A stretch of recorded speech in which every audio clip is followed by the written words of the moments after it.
What's up, everybody? Welcome to the Grayzone. It's Max Blumenthal. It's just me today. This is sort of an emergency stream. And as I receive my coffee, America runs on Dunkin'. This is sort of an emergency stream. I thought it was necessary to go on and put this on the record.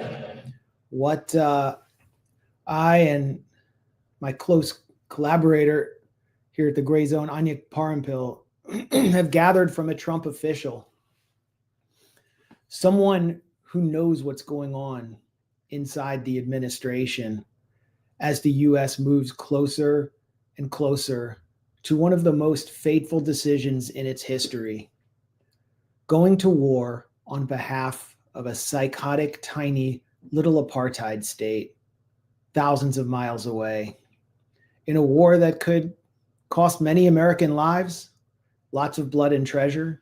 And everyone's seeing it now. Everyone's seeing it for what it is. Everyone except the president. Everyone's seeing it in America first. You watch Steve Bannon's broadcasts at the War Room. Watch Tucker Carlson's interviews. Look at what MAGA influencers are saying on Twitter. Look everywhere outside Fox News, and they are seeing it, that this is putting Israel first, that this would be a war for Israel. And yet the president is inching closer and closer to this insane decision to bomb Iran. As you all know, I was in Iran several weeks ago with Anya. I spoke to diplomats there, got to understand their thinking, and they were confused about Trump's behavior and the behavior of members of his team because things were moving forward. Things were moving forward, and then every time Witkoff or another member of Trump's team would go back to Washington, or Trump himself, they would start to issue belligerent demands of Iran as if they had come under the influence of some kind of Israeli assets or the Israeli government themselves, and they couldn't understand what was happening. And as the negotiations continue to move forward, on Friday the 13th, Israel initiated Operation Rising Lion, a surprise, unprovoked attack on Iran, decapitation strikes, the beginning of a regime change war, which blew up, certainly suspended indefinitely, negotiations with the U.S. Negotiations between Iran and the U.S. were in the crosshairs of that attack. We've never really seen anything like that. I can't think of any instance where we've seen anything like that, although perhaps Ukraine's attack right ahead of the Istanbul talks between Ukraine and Russia, inside Russia, using very similar tactics as Israel used, with Mossad agents attacking inside Iran using drones, was very similar. And there's another common thread between those attacks. Seems like CIA Director John Ratcliffe knew about both of them. I don't know if Trump knew about the Ukrainian SBU planned attack to blow up negotiations between Ukraine and Russia. Trump seemed to know about Israel's planned attack, though, on Friday the 13th. But the Israeli attack was not designed to finish a war. It was designed to launch an open-ended war of attrition with Iran, in which Israel would deploy all assets available inside the United States, and particularly in the Trump administration, to finish that war for them. That's been Netanyahu's agenda throughout his entire career, is to get the U.S. to carry out a regime change war on Iran. Netanyahu understands, as he told a family of settlers in leaked video back in 2001, the U.S. is a thing you can move easily. The U.S. is a thing you can move easily, and we're seeing the U.S. be moved very easily. And it's through the figure of that CIA Director John Ratcliffe that the Trump administration has been moved. This is what we, Anya and I, have gotten from a Trump official. So I'm going to do something a little different. Usually it's me and Aaron here. We're pouring over lots of video and news clips and, analyzing that. But I think it's really important to read this article we just dropped at the Grayzone, we just published at the Grayzone, because it tells you what's going on inside the Trump administration. I feel very confident that this is exactly what's going on. And dovetails with a lot of the reporting that we're starting to see come out, even in mainstream media, except with what I think is more detail. Sort of like this is sort of like reading it into the congressional record. I want to get this on record on video. I want everyone to know this, because it's never been more clear that it is Israel taking the United States to war and putting Americans in harm's way for its demented sectarian interests. And this isn't coming from some arch anti-Zionist. It's coming from inside the Trump administration. Everybody knows that this is what's taking place, and hardly anyone's even denying it. Trump isn't even trying to explain what the American interest is in this war to the American people. The mask is completely off. And so here are the details in the Grayzone, the exclusive piece. Trump official to the Grayzone. CIA's Ratcliffe acts as Mossad stenographer on Iran. By me and Anya Parampil. A Trump official tells the Grayzone that, well, I don't need to read the subtitle. I already kind of gave that to you. An official in the administration of President Donald Trump has told the Grayzone that CIA Director John Ratcliffe and U.S. CENTCOM Commander General Michael Kurilla have become vehicles for Israel's Mossad and military as they seek to manipulate the U.S. into attacking Iran. The official referred to Ratcliffe as Mossad stenographer. According to the official, Ratcliffe and Kurilla have pressured Trump to join Israel's war more directly by regurgitating overblown briefings they received from the Israeli military and directly from Mossad Director David Barnea, but without informing the president, the intelligence I'll have to correct that the intelligence derived from a foreign third party. During the Trump administration's meetings with Israeli intelligence officials, including Barnea, the Trump official told us the Israelis have demonstrated a single-minded focus on regime change, clamoring for authorization to assassinate Iran's leader, Ayatollah Ali Khamenei. The Israeli officials have emphasized that the moment to take out Khamenei is now. The issue of Iran's nuclear enrichment capacity is of secondary concern in the Israelis' presentations, which the official characterized to us as tactless, hyper-aggressive exercises in fear-mongering. At one point, the Trump official recalled, an Israeli intelligence briefer declared that Iran could transfer a nuclear weapon to Yemen's Houthi militia in less than a week. I mean, this is the WMD lie. These are the WMD lies that the Trump administration is getting from Israel. This is what Trump is believing. And it's coming through the CIA director. According to the Trump official, Trump's lead negotiator with Iran, Steve Witkoff, has been pushing the president to preserve the diplomatic track.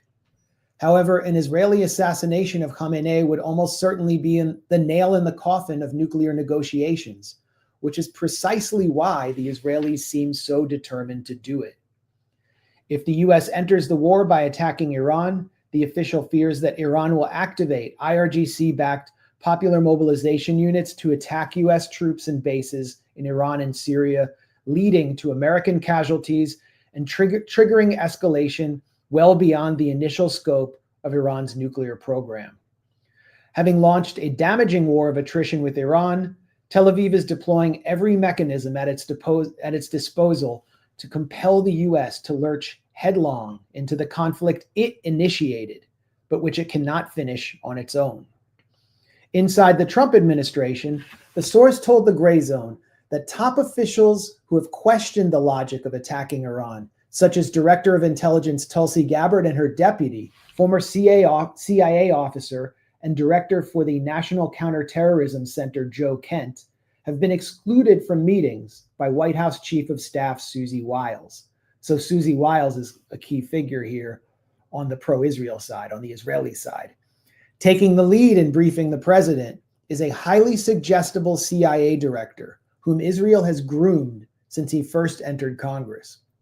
And you can see, this is the video, an audio, this is the audio that I obtained from an off-the-record private AIPAC briefing in Washington. Remarks by AIPAC's CEO, new CEO, Elliot Brand, boasting of his control and Israel's control over John Ratcliffe. So let's go into that section. And, if you have questions for me when I'm done with this article, send me a super chat. We'll keep going. AIPAC director boasts of influence over Ratcliffe. This April, the Grayzone released exclusive audio of remarks by AIPAC CEO Elliot Brand to an off-the-record Israel lobby session in Washington, D.C. Boasting of his organization's success in recruiting members of Congress, he described CIA Director John Ratcliffe as a quote-unquote lifeline inside the administration. You know that one of the first candidates I ever met was an AIPAC professional in my job when he was a candidate for Congress, was a guy named John Ratcliffe, Brandt recalled. He was challenging a longtime member of Congress in Dallas. I said, this guy looks like he could win the race, and we go talk to him. He had a good understanding of issues. And a couple of weeks ago, he took the oath as the CIA director, for crying out loud. This is a guy that we had a chance to speak to. So there are a lot, I wouldn't call them lifelines, but there are lifelines in there. I would play you the audio, but it's just not very good audio. So it's better that I just read the comments by Brandt. You can listen to the audio at our site in this article. Besides Ratcliffe, AIPAC CEO Elliot Brand also named Marco Rubio and Mike Waltz, two former Republican congressmen cultivated by AIPAC, in advance of their appointment to key national security positions in the Trump administration. They all have relationships with key AIPAC leaders from their communities, said the AIPAC CEO, referring to Ratcliffe, Rubio, and Waltz. So the lines of communication are good should there be something questionable or curious, and we need access on the conversation. And that's what is taking place right now. They're getting access. This May, Waltz was outed by colleagues for secretly coordinating with Israeli Prime Minister Benjamin Netanyahu to orchestrate a U.S. attack on Iran, costing him his job as National Security Council Director. Secretary of State Rubio assumed the role of acting National Security Director, granting him control over more cabinet-level positions than any U.S. official since Henry Kissinger. Meanwhile, Ratcliffe quickly emerged as the key channel of Israeli influence in the administration. The CIA director has come a long way since entering politics as the mayor of a backwater Texas town with a population of just 7,000 people. With no experience in the U.S. military or intelligence, Ratcliffe spent the early part of his political career as mayor of Heath, a small town outside Dallas, which was broken by a year-long stint as a U.S. attorney between 2007 and 2008, appointed by George W. Bush. He entered Congress in 2014 and emerged 2 years later as one of Trump's fiercest attack dogs on the Judiciary Committee. The backbencher Ratcliffe also served on the House Intelligence Committee, despite having no intelligence background. Trump rewarded Ratcliffe's loyalty by nominating him as Director of National Intelligence in 2019, but quickly withdrew the nomination after Ratcliffe was exposed for lying about his role in several federal terrorism cases. And this is amazing. His most absurd embellishment was on the prosecution of the directors of the Dallas-based Holy Land Foundation, in which he boasted that he, quote unquote, convicted individuals who were funneling money to Hamas behind the front of a charitable organization. In fact, Ratcliffe played no discernible role at all in the case, prompting several Republican senators to withdraw support for his nomination when the lie came to light. But it's notable nonetheless that Ratcliffe sought credit for taking down the Holy Land Foundation, as the case was one of the most politicized and legally dubious prosecutions of the Bush-era war on terror, leading to life sentences for Palestinian American defendants whose only crime was sending charitable donations to organizations in the Israeli-occupied Gaza Strip, which were not on any government watch list and which also received support from the International Committee of the Red Cross and USAID. What's more, the case was heavily influenced by Israeli intelligence.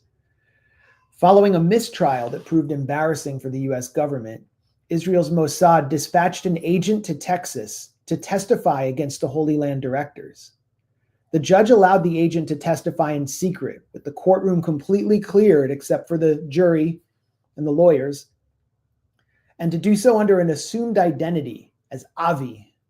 The agent proceeded to brandish a series of questionable documents that supposedly proved the Holy Land Foundation was set up as the nexus of a vast terrorist financing network that had enabled several suicide bombings by Hamas. So once again, Israeli intelligence interferes in American politics, in the American legal system here, to convict Americans with dodgy documents with secret evidence in a closed courtroom, basically in a secret court. And Ratcliffe claims credit for this falsely. While Ratcliffe's fantastical claims about his role in the case tanked his nomination in 2019, Trump successfully installed him as DNI the following year, paving the way for his nomination as CIA director upon Trump's re-election. In 2024, the Jewish Daily Forward listed Ratcliffe among Trump's Jewish advisors and pro-Israel cabinet. And then we have Michael Kurilla. We haven't gotten to him yet.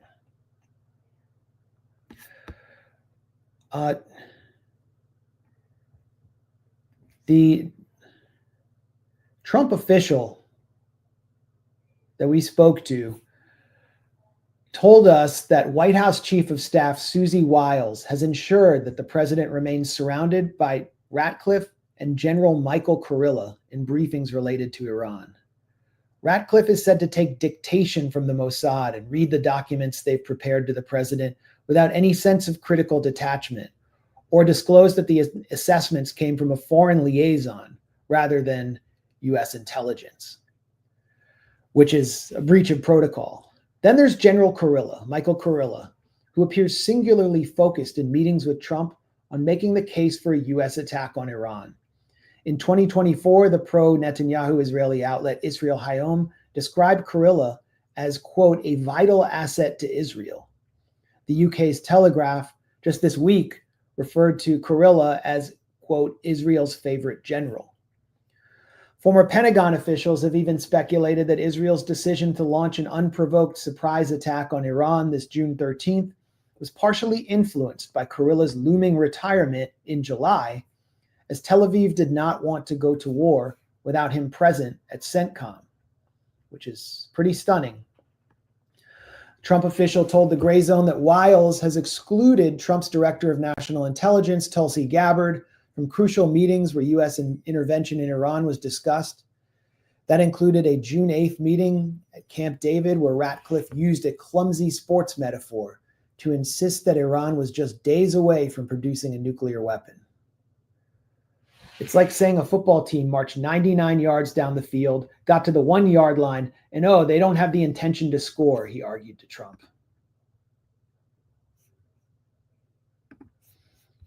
2 days later, Gabbard released a social media video invoking the American military's destruction of the Japanese city of Hiroshima with a nuclear bomb in 1945 and warned that a similar horror could soon unfold between, in her words, political elite warmongers, because, in her words, political elite warmongers are carelessly fomenting fear and tensions between nuclear powers.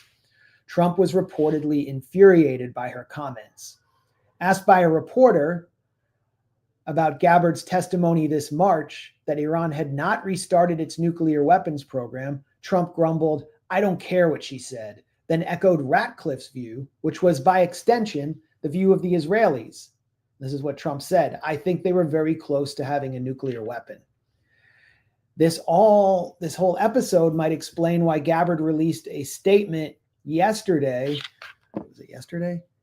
Yeah, yesterday on June 20th on Twitter X, insisting her views on Iran's nuclear enrichment were faithfully aligned with Trump's and had been distorted by a, quote, dishonest media seeking, in her words, to manufacture division.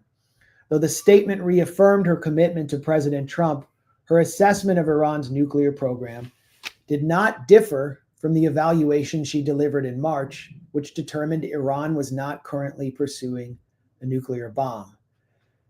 Gabbard claimed on Twitter X, America has intelligence that Iran is at the point that it can produce a nuclear weapon within weeks to months if they decide to finalize the assembly. So she was getting demolished on Twitter, people comparing her to Colin Powell.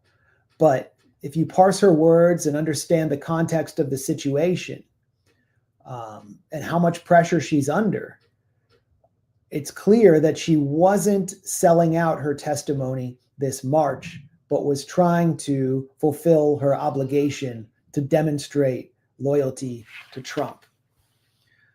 According to the Trump official, Chief of Staff Wiles has also excluded Secretary of Defense Pete Hegseth from meetings on Iran, relying instead on Kurilla to represent the U.S. military.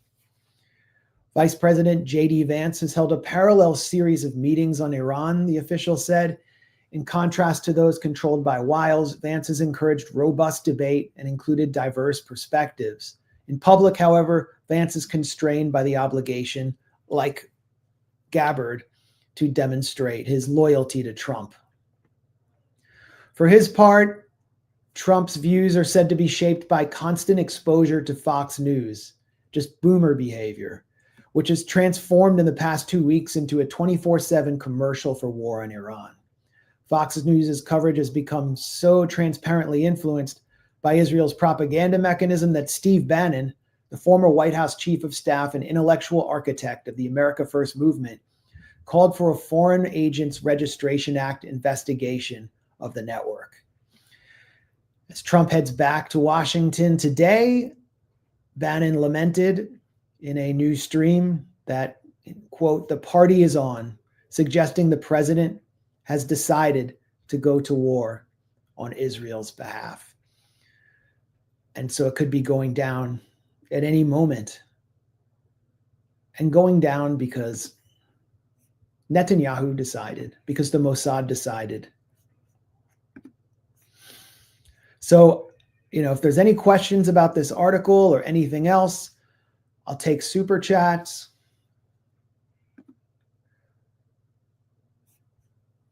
This isn't really a question, but thank you. This is what Fox News looks like right now. This is what Trump is watching. Fox is doing this for Trump. It's not really trying to make the case to the American public. Yeah, so what we're looking at here is we're being told this is, I think, anywhere from just shy of 200 to 300 feet in depth. There are all kind of reports out there of 1,000 foot, but I think that's more propaganda. So what you end up doing is if you saw the movie, the latest Top Gun movie, eerily enough, this is that plot kind of coming to fruition in real life. It's not just one bomb. It'll be a bomb after a bomb to get through that penetration. And just lastly, that's what you're talking about. Can penetrate up to 200 feet below the surface. And then, of course, we'll see it try and put the second one in there and go down in there. Yeah. Let's bring in David Burke, our Top Gun and former Top Gun instructor, retired U.S. Marine Corps officer. Now, David, I don't know how well we did that, but you know this better than anybody. Talk to us about, questions over whether or not this can successfully be done. Joey Jones just crushed that explanation. You guys hit the nail on the head. So really well done. This absolutely can be done. There is not a cave in the world deep enough to defend itself against the American military if it needs to hit it. And you described the weapon system and the aircraft and the mating of that exactly right. Now, this is a hard problem to solve, but it is absolutely a solvable problem with this system. Okay. I mean, you saw the stupid Goyish cattle on Fox News presenting an 80s Cold War kitsch action movie metaphor custom made for Trump, just like Ratcliffe gave Trump a sports metaphor that he can easily understand. Oh, there isn't a single mountain that can withstand the power and lethality of the deep penetration of the U.S. military and its warfighting capacity. These guys are idiots. Okay, Iran has already claimed to have evacuated its centrifuges from Fordo. And as the Trump official told us, that's the issue, is that the US military doesn't even know where the centrifuges are. It can't attack all the materials used to enrich uranium. Further, it can't slaughter every nuclear scientist. Iran has thousands and thousands of capable cadres. They have know-how, they have files, and Israel can't do it on its own. This isn't about the nuclear weapons. We now have confirmation from a Trump official that this is not about the nuclear program. That's just a way of drawing the US in, just like WMD was in Iraq. It is about regime change. As the official said, in every meeting, the Israelis are bringing briefers who are barely even talking about the nuclear program or nuclear enrichment. They're demanding that they be able to kill Iran's leader, Ali Khamenei, which is like killing the Pope or killing, the head of the, any major religious leader of any religion. It would be just a titanic escalation. And it would make it impossible for Iran to resume negotiations with the US with the consent of its public, even if it wanted to. And that is the point. But if the US gets involved, Iran has assets in Iraq where the US are sitting ducks and they've been trying to evacuate their bases. And the US is in Al-Tanf in Syria, basically under the protection of mercenary former Al-Qaeda leader Jolani. And they can be hit. They can be hit by popular mobilization units. And that's something this Trump official was afraid of. Let's see if there's any super chats.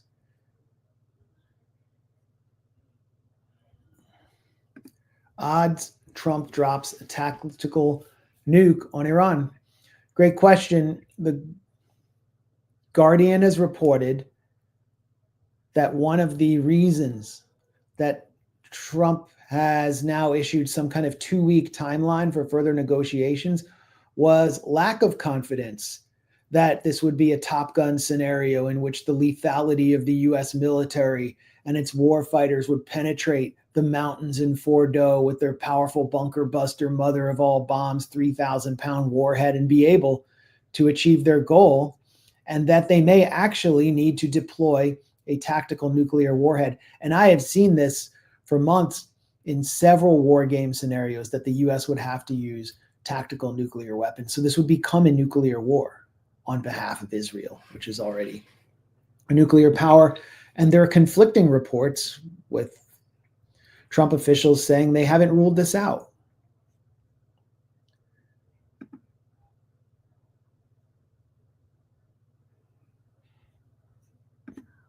Someone loves me. Thank you, TT8005. Elise Stefanik, so full of the brown stuff, if she ever took an enema, she would disappear off the face of the earth without trace. Well, Elise Stefanik was one of the other figures named by AIPAC CEO Elliot Brandt as key AIPAC assets, now occupying important roles in the Trump administration. She was going to be UN ambassador, but they had to send her back because she might have lost her congressional seat in New York. So Mike Waltz was busted down to traffic duty after coordinating with Netanyahu for a war. And Mike Waltz, the other lifeline in the Trump administration for Israel, is now UN ambassador.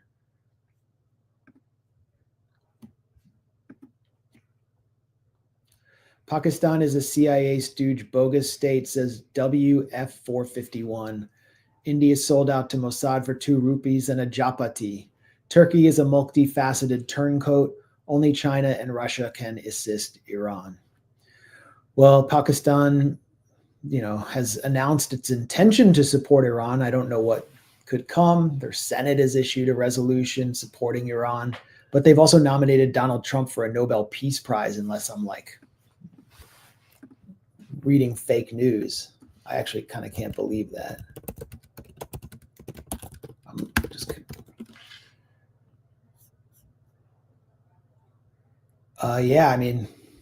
what the hell? praising his stellar statesmanship. It's kind of like when Obama was nominated for a Nobel Prize, or granted it before he had even served, and then he dedicated his Nobel Prize speech to the need for war, the need for U.S. force projection, and then proceeded to expand U.S. drone wars across the globe and destroy Libya, nearly destroy Syria, surge Iraq and Afghanistan, and so on. The Nobel Prize is a joke. I don't know why Pakistan did that. China and Russia Russia's been issuing stronger statements in recent days and warnings about the U.S. joining the war. I don't know how they will retaliate, but Iran has reportedly rejected any offer of assistance and said that it can handle this on their own. And I believe that they still have considerable strategic depth. If the U.S. intervenes, though, it's going to open up a lot of opportunities for China and Russia to weaken U.S. influence. U.S. influence will weaken economically for sure, and militarily. We are going to see how overstretched the U.S. is. And politically, Donald Trump's presidency is going to quickly unravel.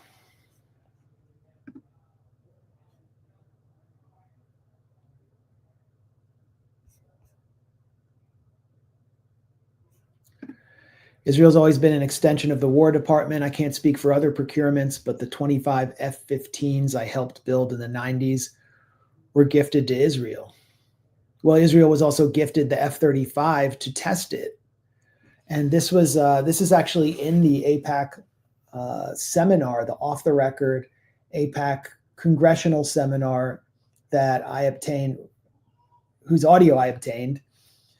Dana Strahl, who was planted in the Pentagon as a civilian official. She doesn't have a military background, and she's an Israel lobbyist and a dyed-in-the-wool American Zionist, actually said that Israel was testing our F-35s for us. And who are they testing them on? They're testing them on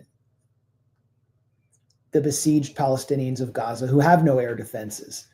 Iran has air defenses, and there's been some news that they took down several fifth-generation F-35s. I don't know if that's true. I haven't seen the F-35 parts. But for sure, Israel's an extension of the War Department, and it's considered in like parts of Texas a job creator. U.S. military aid, Israel, comes straight back to Colorado and Texas to fuel our death industry. Israel has a plant in Texas to build drones like Hermes drones and other parts. It's an Elbit Systems plant.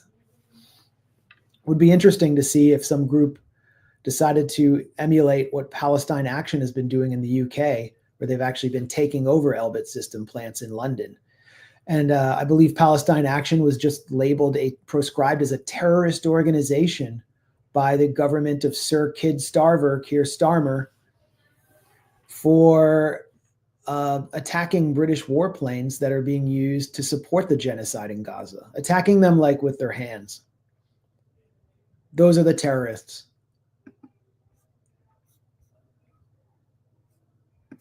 Is there a chance for Iran to carry out a preemptive strike on U.S. force in KSA? Would that trigger Article 5? Well, Article 5 pertains to NATO. The U.S. has been evacuating the Al Udeid base in Qatar, which is like the head of the snake. I haven't seen any news about evacuations in Saudi Arabia, though they're certainly prepared and have their Patriot batteries ready. I do not think Iran wants to wage a preemptive strike on U.S. forces. That's would seem to be what Israel wants Iran to do. And it's clear just from speaking to a Trump official who's in the know that there are at least still some sane elements in the U.S. government who understand that Iran can actually do damage to U.S. assets. Ballistic missile attacks on U.S. bases would be one thing. I think we might see more drones, but perhaps the most effective asset the IRGC has is PMU units on the ground. And the U.S. troops are not going to display the same kind of morale as those forces. Someone started listening to my book, Goliath. Well, you're going to be listening for a long time. It's a pretty long book. I hope you like it. How would you relate it to today? You can see it right behind me here. That book was really like the product of me spending 5 years off and on inside Jewish-Israeli society, inside occupied Palestine. And if you read the book, it sets the stage for what's happening now, because you can see that a genocide-crazed society had been formed, particularly among the youth of Israel, who are now forming the reservist corps and the various forces that are carrying out genocide in Gaza, that they were primed to commit a Holocaust against the Palestinians, and that they had been granted total impunity by the U.S. to do so. So it's really a portrait of a society on its way to committing a Holocaust. It would be, I don't know what I could compare it to, if I had gone back to 1934 and spent some time in Munich and Berlin. Even then, it might have been less obvious, although, I mean, with the Nuremberg laws and so on, sure. But I mean, it wasn't. I was seeing pogroms in Jerusalem, in the West Bank. I mean, it was all happening, and it was going to play out on a much greater level. Then the following year, after I published that, you can see the book to its right, 51-Day War. That was my book about the 2014 war in Gaza, which was sort of unfinished. But, you know, I was in Gaza for a small part of that war, and afterwards. And what I saw resembled what we see today, but just in part of Gaza. The whole of Gaza was not destroyed. It was just part of Gaza. And, you know, going into that part of Gaza, Shujaiya, Hosea, east of Khan Yunis, all the frontier areas that were totally destroyed. You meet people whose families had lost 20 members, 30 members. And so you can see Israel preparing for a much greater genocide. And we went to the Russell Tribunal in Brussels, was a people's tribunal with many legal experts serving as a jury to determine whether Israel had committed genocide. And, you know, the jury was sort of split. Now it's so obviously clear. So I think those two books set the stage for what's taking place. I think they're a really strong backdrop. And Goliath is also, I think, a useful book for just understanding contemporary Jewish-Israeli society since Netanyahu's election.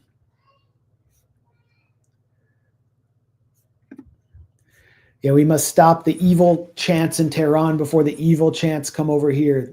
Yeah, this is like the principal talking point I'm seeing for the low IQ Republican crowd, is that they chant death to America in Tehran because they can't demonstrate that Iran poses any threat to the United States at all, or explain why we need to wage this war. So they just say that they chant that. I've seen some really low IQ accounts claim that Iran's official slogan, national slogan, is death to America. And that's just like nothing that you see in Iran at all. There are rallies every Friday against US and Israeli imperialism in Qom, and after Friday prayers in some places. And those rallies have gotten so much larger this week. They're unprecedented. One contact in Iran told me that the rally went on for 3 hours in a small town.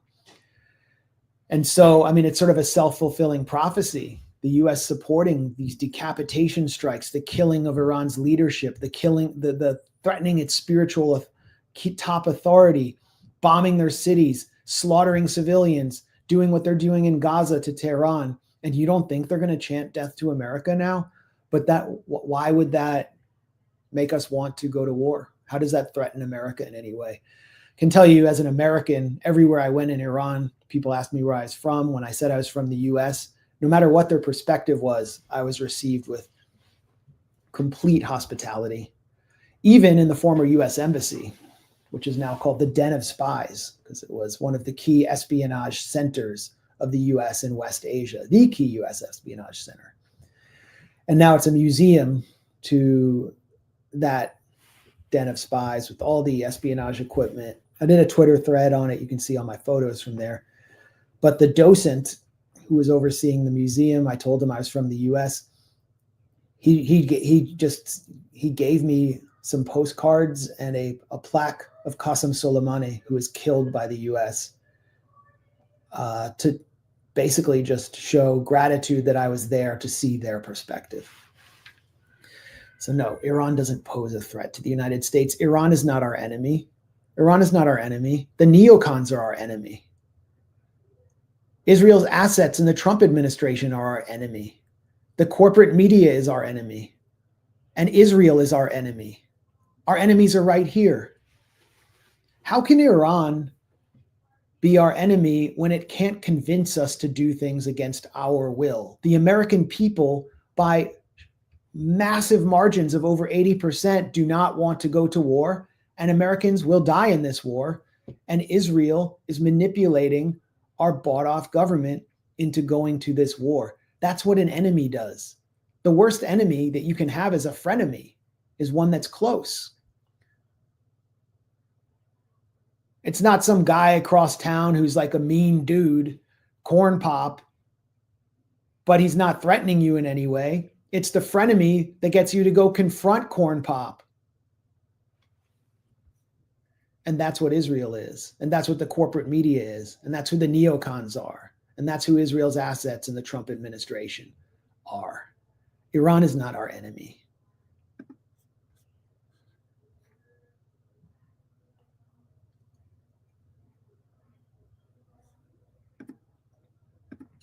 Just wait till the Islamophobes hear the name of Pakistan's N-bomb program. Yeah, I mean, most Americans probably don't even know that Pakistan has a nuclear bomb or how it obtained it. But I remember the National Review, neocon, Bush stooge Rich Lowry did a front page piece on how brilliant it was that Bush let India get a nuclear weapon. It was like a real 3 cheers for Bush for doing this. So now when they go to war with Pakistan, there can be mutually assured destruction.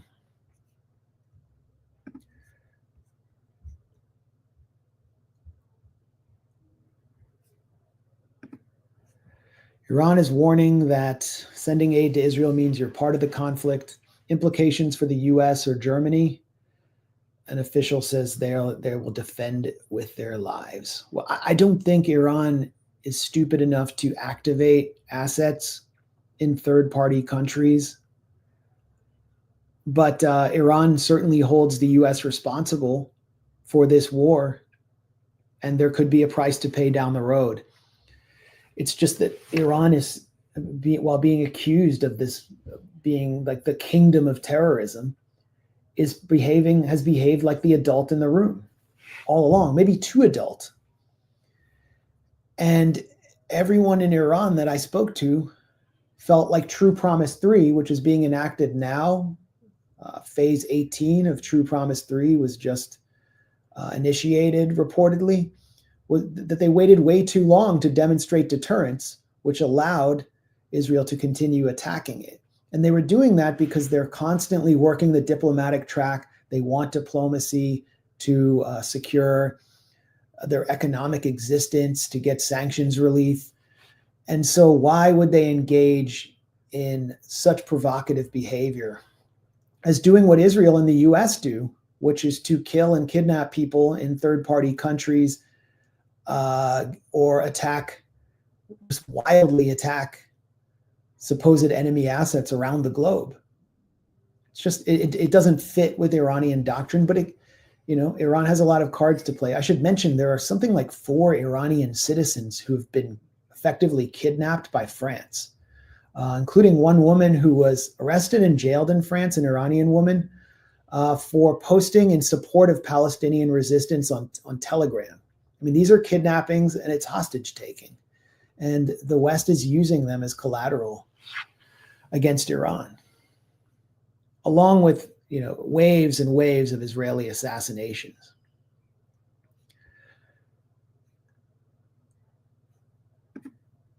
Cannot trust Turkey, India, Pakistan as they play both sides. There was supposed to be a meeting between Trump and Turkey on Iran, and Iran refused to participate, possibly because of Turkey's role. Turkey is participating in this war in its own way. It has an early warning listening station planted near its border with Iran that is being used to detect Iranian ballistic missile launches and to surveil Iran. And it is supplied by NATO. So they play both sides for sure.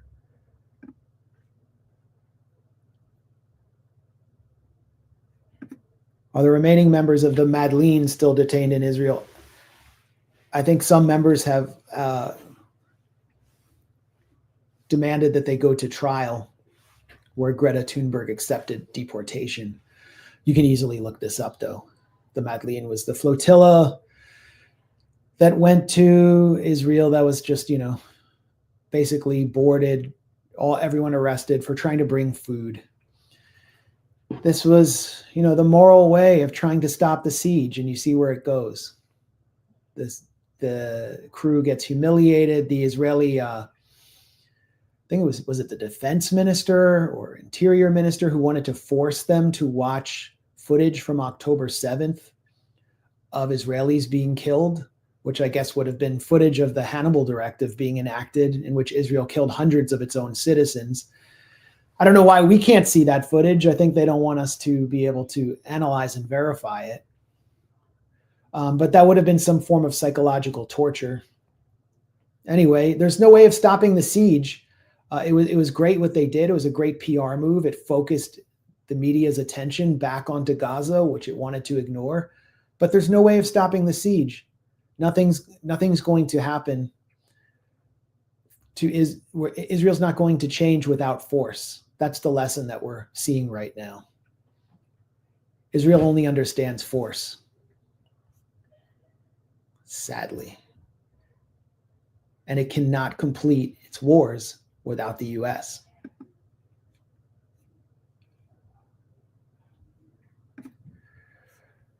B-2 bombers and other military assets rapidly gathering feels like living out the final days of a cancer diagnosis, traitor Tulsi.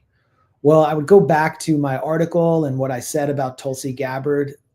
I don't know if she's on the verge of being fired or was threatened with firing, but Trump was glowering at her. He apparently snapped at her in person. He said he didn't care what she thinks. So you can kind of assume that she could be in a precarious position, but her comments didn't change her assessment from this March that Iran does not have a nuclear weapons program. It's not on the verge of producing a nuclear weapon. It still contradicts everything the Israelis are planting through CIA Director Ratcliffe. And it's important to make that point. It was something she did in order to, it seems like, in order to save her standing with Trump, who demands total loyalty.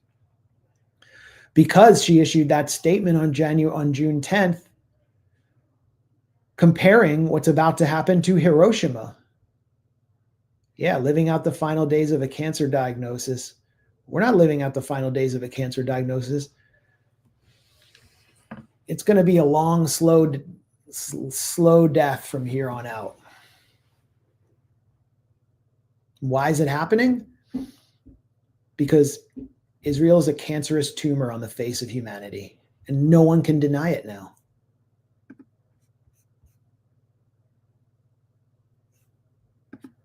What are the Gulf states doing right now? Didn't they promise Trump a load of cash? Well, that's what happens when you give Trump a load of cash and you don't get any guarantee in return. And you just trust. You just trust the orange man. I wanted to say you just, trust the white man, but you just trust the orange man. There was no real objective to Trump's trip other than getting money, as much money as he can for himself and his family. There was no real geopolitical objective. And the statements he made were very provocative. The statements he made in Riyadh about Iran were very provocative and undermined his own negotiations against Iran, and were probably inserted into his speech by some of the forces that want him to go to war with Iran. The Saudis and the Emiratis and the Qataris, for sure, do not want this war. They don't want the US to get involved. They don't want to see the Strait of Hormuz closed. They don't want to see the economic damage. They don't want US bases attacked on their soil. Those bases are there as part of the US protection racket that protects their oil facilities. They don't want to see it happen. They don't want to see, they also don't want to see the US war go badly for the US and Iran to potentially flip the script and increase its power in the region. We don't know which way this war is going to go. The only force that wants this war is Israel. But we can see how Israel manages to get its way when it's certainly basically paid and bribed Trump through Miriam Adelson, Ike Perlmutter, Bernard Marcus, all the big pro-Israel donors. But what the Gulf states ponied up was much more. And what did they get out of it? Just the same old protection racket. One other point, I don't have it in front of me. Maybe I should pull it up. Could be interesting. Eric Prince has just made a strong statement. Let's see if it's at the top of his timeline.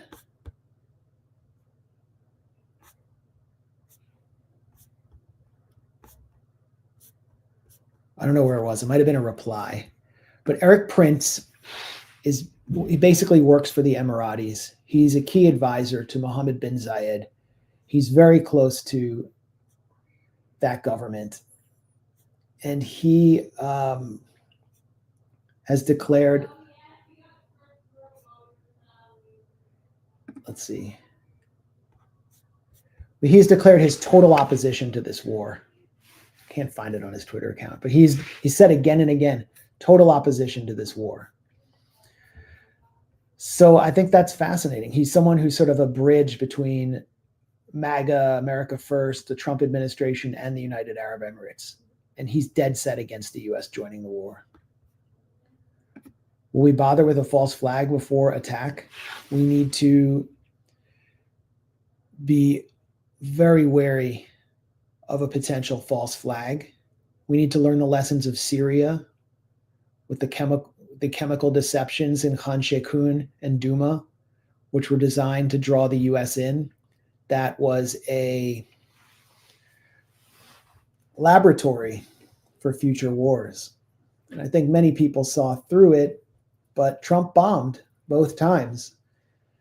And if Trump says no, I think the false flag index goes up. I don't know if you can bet on whether a false flag will take place. It could take place in the form of some kind of attack, like a hate crime type attack blamed on Iran and the US, or it could take place in the region with a US ship getting hit with some kind of limpet mine, assassination. But this is in the Israel's MO. The Israelis ran a group in Beirut during the Lebanese civil war, which carried out several terrorist bombings, killing scores and scores of people, called the Front for the Liberation of Palestine, which Israel then blamed on the PLO in order to escalate and entrench its occupation of Beirut. So that's revealed, by the way, in Ronan Bergman's book, Rise and Kill. So that would be classic Israeli behavior. It's also the plot of a show that I think it was a Netflix show called The Diplomat, where someone stages a false flag attack, blames it on Iran in order to draw the US and the Brits into a war on Iran. Why aren't Iran's air defenses doing anything? Well, I'll assume from the name Elliot that you're not in Iran. No offense. They're not doing anything. Israel does not have total air superiority. I've talked to Iranians in Isfahan and Tehran, and Israel's jets are not flying overhead like they are in Gaza.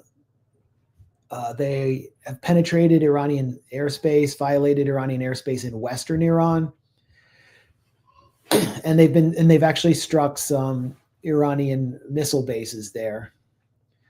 But the bulk of what Iran is facing are loitering drones, which have done a lot of damage, and Israeli standoff, where they're launching missiles from Iraq, from the air.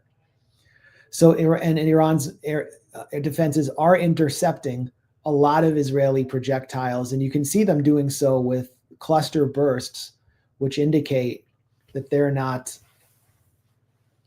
depleted. Israel's Ynet has just reported corroborating reports we're getting from the Wall Street Journal and from the New York Times that Israel is running out of interceptor missiles. And this is the key for Israel. I mean, right now, interceptor missiles are the key for Israel.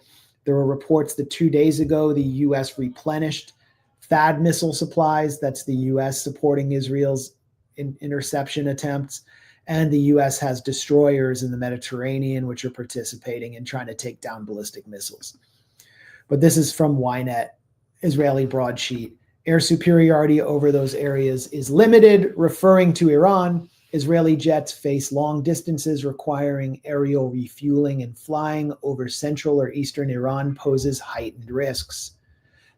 This makes launcher hunting far less effective in those zones. Moreover, signs indicate Iran is beginning to recover from the initial wave of attacks. So Israel's entering stalemate territory. It has entered stalemate territory. That's why it's getting so aggressive with the US, as this Trump official described.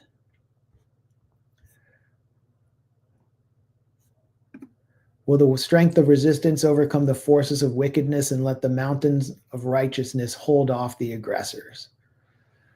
Well, that's up to everyone.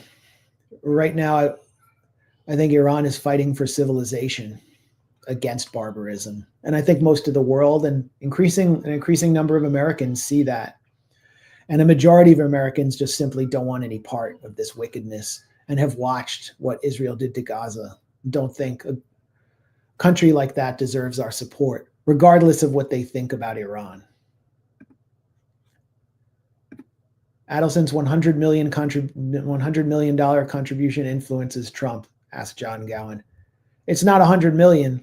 It was $150 from Miriam Adelson in this cycle, but it's been over $600 million in Trump's career. And Trump has said in a public address that Sheldon and Miriam Adelson have visited him more than any other supporter in the White House. And yeah, it's all about the Benjamins.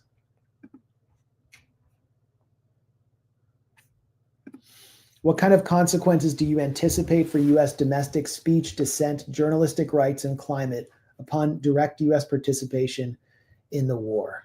I think if U.S. troops begin to take casualties and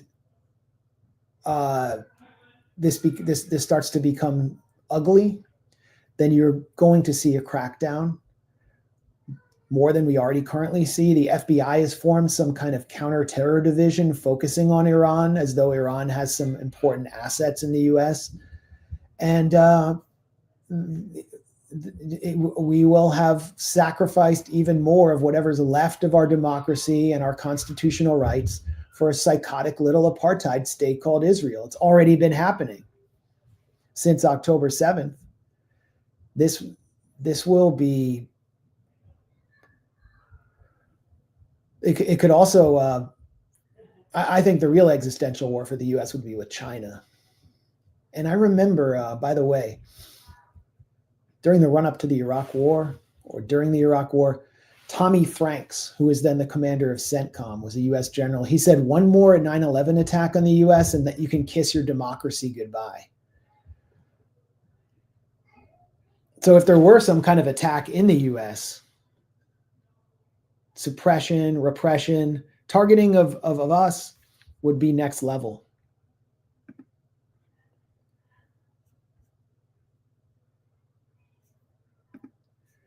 Someone said, Max Blumenthal, you were the most feared journalist, political analyst. No one from the pro-Israel side calls you out for a debate. You do not get invited to podcast news channels for debate. That's true. Well, I don't know about I'm the most feared. I don't know who the most feared is. But Shmuley ducked a debate with me at Mario Nafal's channel on Twitter. And I got offered another debate, and I said, can you bring Dershowitz or someone that we've heard of? Because they offered up some random professor I'd never heard of through a partnership program they have with Hillsdale College, which is like a right-wing indoctrination factory in Michigan. And I haven't heard anything, but yeah, I'm definitely not getting the opportunities to debate that comic Dave Smith does, but that's not really totally what I'm here for. I really see my primary role as journalism, political education, explaining to people what's going on behind the scenes and gathering information and telling them what they're not supposed to know. So debate, I mean, it can be useful, but it'd have to be with someone of a certain caliber for me to even be interested. And a lot of people also use debate just to chase clout. I'm not interested in that. What I would love to do, though, I think in-person debates are much more useful than online debates. So who knows? Maybe I'm not so feared. But they're certainly not. I mean, when have you seen any Zionist win a debate since October 7th? It just isn't happening. They've lost all their soft power. Their arguments are gone. Nobody supports them. It's over. So, I mean, the value of debates is just exposing how hollow their arguments are.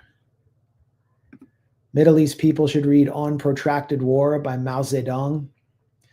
Mao is someone who's respected in Iran and occupies a space in this kind of hall of heroes that's been painted in the former site of the U.S. Embassy in Tehran.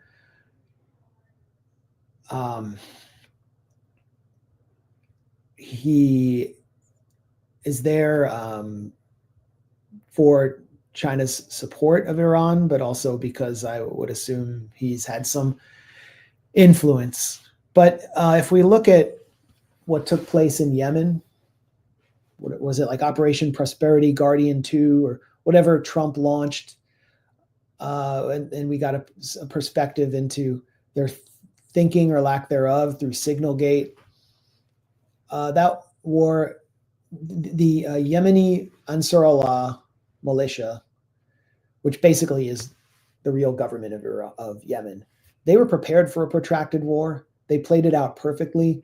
They took out or forced the U.S. to lose several extremely expensive F-18 fighters. One fell off, the Eisenhower, because it attempted a rapid maneuver to evade an anti-ship missile fired by the Houthis. They were able to store their ballistic missiles in mountains and avoid U.S. Air Force strikes and keep the pace of those missiles coming every day or two at a time when no one else was resisting Israel. And then Trump just quit. He quit and said they're very brave and we're done. So I don't think the U.S. is equipped for a protracted war, and certainly Israel is not. Israel's demonstrated that it has some talent in offensive intelligence, Inspector Gadget style operations, blowing up pagers, decapitation strikes, drone attacks inside Iran. But what's it doing now?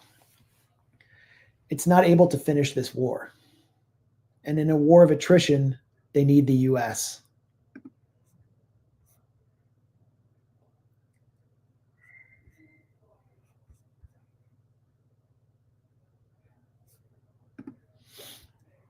Hi, Max. From your perspective as a Jewish person, why do so many other Jewish people feel obligated to defend acts of Israel no matter what?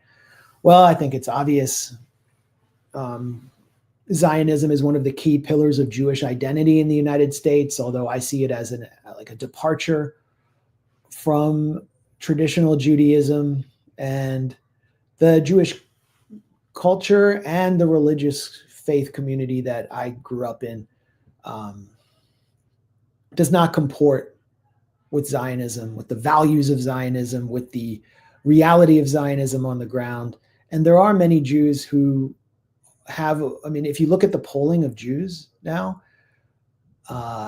there's a growing plurality, or it's getting up to like 40% who consider what's happening in Gaza to be a genocide. There has been strong Jewish opposition to a US war on Iran in poll after poll, but those Jews don't really control the main institutions of Jewish life in the United States. And those are, that's what speaks for us: Jewish federations, the Conference of Jewish Presidents, the World Zionist Organization, the Anti-Defamation League, and all those actual hate groups that claim to be fighting anti-Semitism. That's the voice of Judaism that Gentiles hear, and they're all for this war. And what do they want? What do their constituents want? How do they think? It's very depressing and disturbing. They need Zionism to make them feel Jewish. Without Zionism in a Jewish state, then they're just kind of like, a lot of them are secular and very assimilated into American life. And they'll just be kind of like floating around, integrated into the American society. And I've been to AIPAC meetings outside. I interview people going in. A lot of them are married to non-Jews, and their Gentile wives come with them. So this is the one thing that makes them feel Jewish. But more than that, they need Israel to be embattled. They need Israel to be an occupier. They need Israel to be at war, because then Israel comes to them through its various assets in the United States and through the Zionist movement and asks them to do something. Donate to help us at war. Donate to provide to Magen David units that are treating Israelis.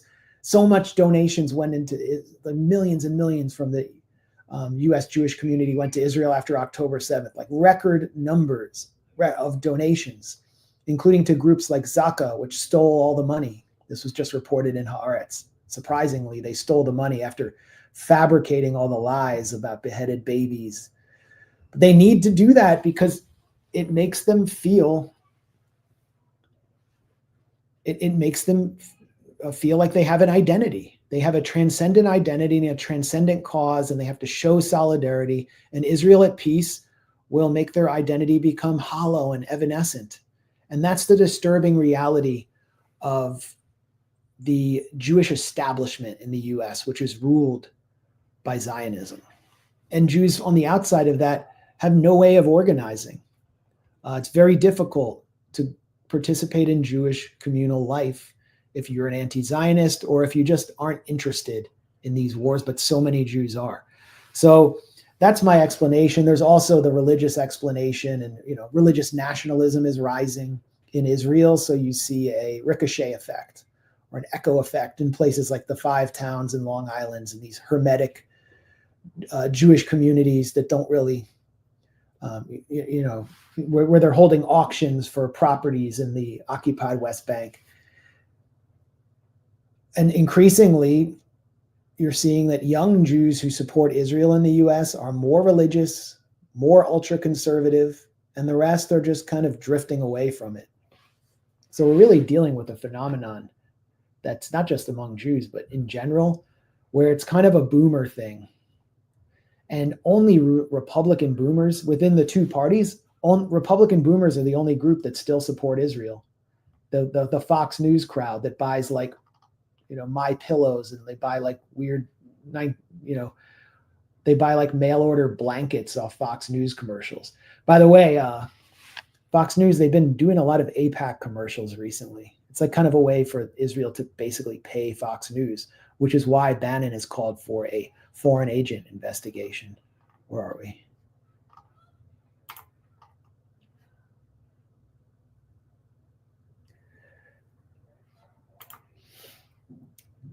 KDK, Max, I'm terrified. I know you don't tend to talk about this, but what would you do? What do you think is the best way ordinary citizens can organize against this war, which is threatening to go nuclear? Well, we need to protest. Why are we not protesting? Where are the protests? There are these No Kings protests coming up again, and I looked at their material, their pamphlets. Nothing has to do with the U.S. war in Iran. It's like the anti-war movement has just been eviscerated in the United States since the Obama era. And, small sectarian groups can get permits and organize protests, but there has to be a mass protest. I would like for it to show political diversity, to also reflect the America First crowd that is online rallying opposition to this war. But I don't know if that's possible in such a polarized environment. But there has to be mass protests. Maybe that will happen once. I mean, the usual thing in the United States, because of how culturally backwards and parochial we are, is that the protests only take place when Americans start coming back with their legs blown off or in coffins, as in Vietnam, as in Iraq. But if the US gets involved, that will probably happen, or it'll have to evacuate its bases. But the time is now. And the message is not just no war. The message should be Iran has a right to defend itself. This war was imposed on Iran, and Iran has a right to stand up to defend its own borders and its people. And we should recognize that Iranians are united like never before. Many people who have grievances with their government are rallying around the flag. And we should stand in solidarity with them for having their country come under attack in a war they never asked for. Hey, what's up, Corn Pop? Corn Pop was born in 82. I think Corn Pop was born before that.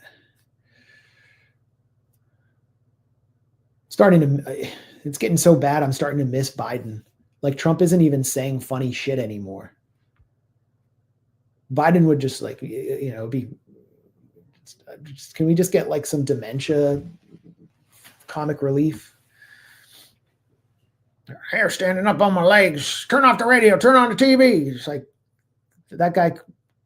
He wouldn't have had the capacity to be manipulated at this point, or probably he would have. No, honestly, this is Biden's fault too. This is Kamala's fault. If they had stopped the genocide in Gaza, which would have been done with one phone call, as I told Tony Blinken to his face, this is Tony Blinken's fault. If they had done that, Israel wouldn't have had any latitude to launch an attack on Iran. This is all happening within the course of Israel's assault on Gaza, in which 40, 50 people are being slaughtered every day. This is Biden set the stage for this war. A ceasefire and a hostage deal would have just taken this off the table. I believe the U.S. will do whatever it takes to save Israel, and China has too much invested in the region regarding the Belt and Road project to let Iran fall. I agree. Iran is critical to Iran's Belt and Road project. There are new Belt and Road corridors that were constructed going through Bandar Abbas to the sea. There are new train corridors that are being planned. In Iran, I saw all the construction equipment was Chinese. Technology gear was Chinese. All the new cars being put on the street, nice new EVs, which we're not allowed to own in the US, are Chinese. Iran's future was increasingly looking eastward. And Iran is critical to China, and instability in Iran would not only cause a massive migrant wave to Europe, but it would destabilize China further. And Iran is right on Afghanistan's borders. It's critical for China to prevent collapse in Iran. I don't see regime change taking place in the near term. I don't see it taking place because of the many layers of credible institutions built into Iranian society that at least a portion of the public supports and will defend, because Iran has thousands and thousands of cadres in its military infrastructure and within even its nuclear program. So I don't think China has anything to particularly worry about here. But if the US attacks Iran, as I said before, it will create openings for other countries, including Russia and China, that will weaken the US. I think what China has to worry about principally is what took place with Ukraine being used as a beachhead for attacking Russia in Taiwan. And the US is preparing that down the road. So China is going to maintain its focus on its eastern flank.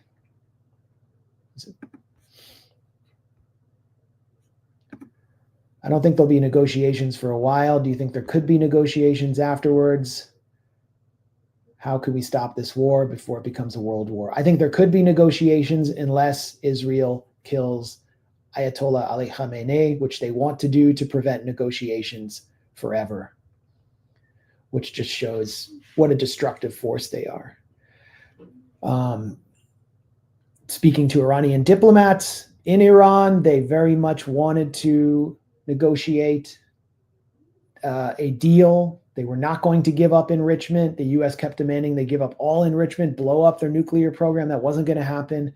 On the Trump side, speaking to a Trump official this week, they complained that the Iranians were too slow and that, there were hopes in the administration among the side that wanted to stop the war, that there could be some kind of back channel that would lead to a diplomatic breakthrough. Steve Witkoff wants the negotiations to stay open, but it's the US's fault for issuing Israeli demands about an end to enrichment. Once again, I mean, Israel will do anything it can to blow up negotiations, but the door still remains open. And I need to study the details of Foreign Minister Araghchi's meeting with the E3 just yesterday. But he was sending a very strong message that Iran will negotiate, but it needs to secure its rights, and it will not negotiate with the US under duress, under threat. So the US needs to step back here.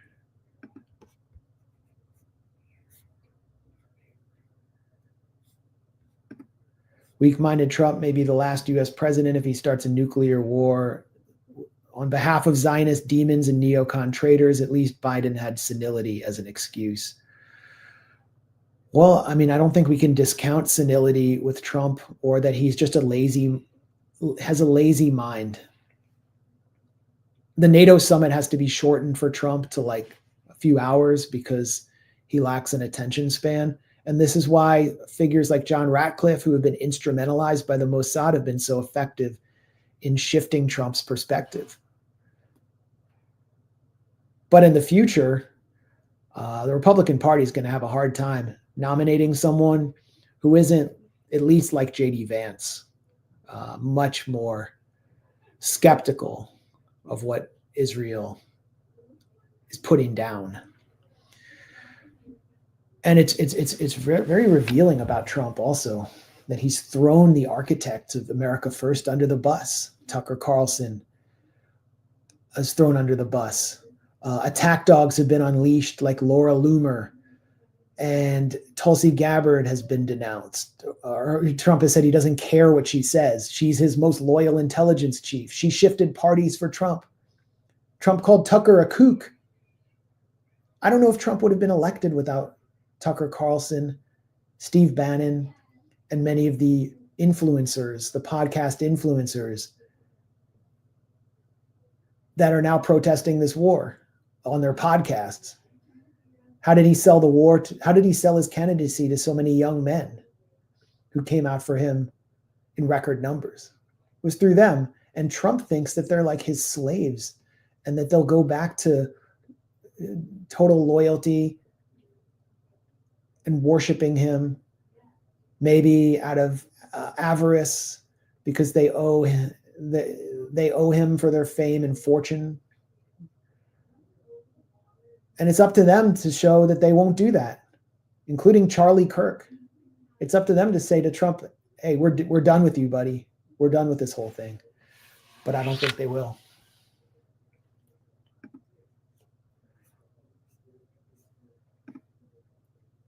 As Jeffrey Sachs said, it's the USA that is the world's terrorist entity. I didn't hear him say that. The United States is committed. It probably wins the gold medal for state terror in the world.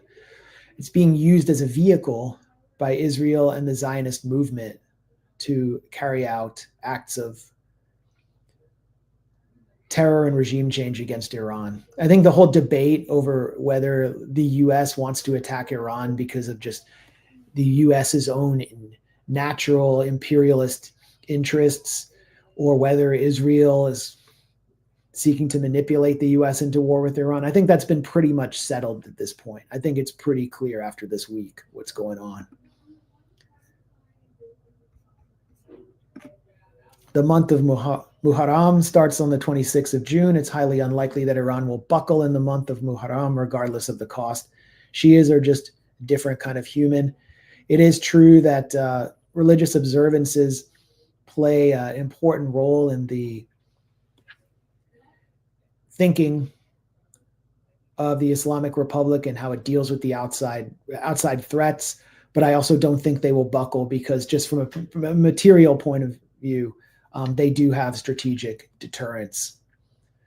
They have strategic depth. They still have strategic depth.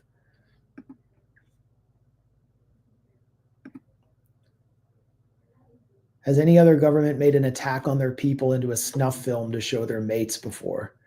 And, I exposed back in October 2023 that Israel was displaying photos of Jewish Israelis who were killed in Apache helicopter strikes and by drones, as well as Hamas fighters, and presenting them as Jewish Israelis at the UN to elicit sympathy and support for their their ongoing genocide.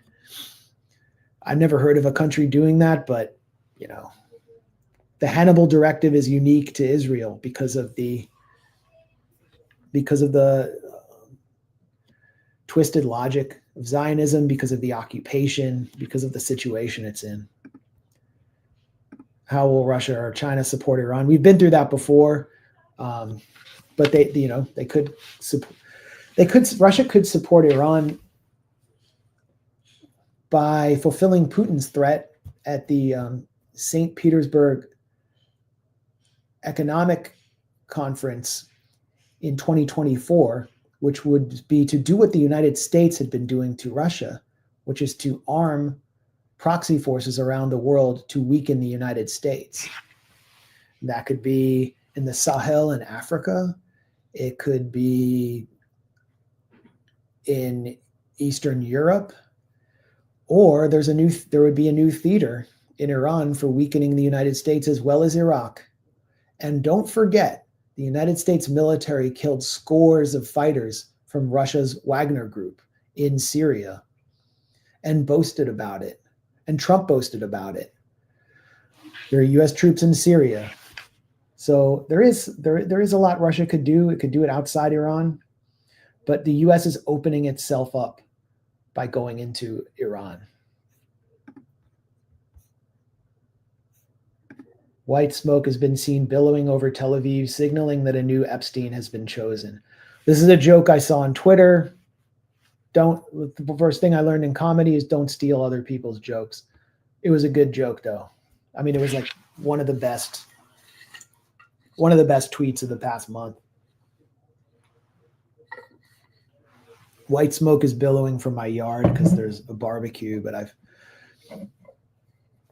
chosen to be with you guys because I think we're going to war.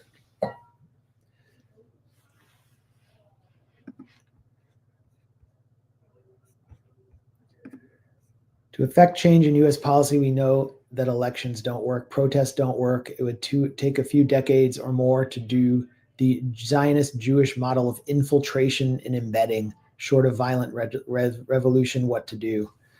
I mean, it's not just embedding, and I don't know if that's a Jewish model. I mean, to some extent, you have to give the Israel lobby credit, as with the Christian right, for effectively organizing. They have something clear to organize around. The anti-war movement or the left in the U.S. is always at war with itself, and it just simply doesn't have that much money behind it. But we can do a lot. We can do a lot because we're right. We have truth bombs. We have nuclear weapons that we can deploy, and it's happening now. I mean, I think a lot of what we've been saying at the Grayzone is finding fertile soil in places it never would have before, because it's so obvious to so many Americans what's taking place right now. That the Israel lobby has hijacked our foreign policy, military, and even the CIA, with a lot of willing support and American helpers. And there's a lot of resentment. It's never coming back. That support is never coming back for Israel. And we're starting to see it manifest in US politics. The candidacy of Zohran Mamdani in New York City shows that the Zionist control over New York politics is breaking. It's cracking. I mean, it's a special situation for sure. He's been more unflinching than the squad. They always would back down once they got confronted or accused of anti-Semitism. He's much more, he understands the issue better. He's unflinching. He knows that if you give the Zionist movement or the Israel lobby an inch, they take a mile. And he's surging. Could potentially defeat Andrew Cuomo, who has walked at the front of the Israel Day parade every year, year after year after year. It's heavily supported with Zionist billionaire money.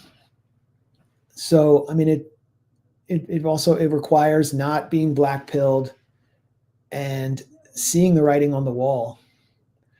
But we're also being de-democratized at the same time. And it makes it harder for us to organize, including to organize effective political campaigns.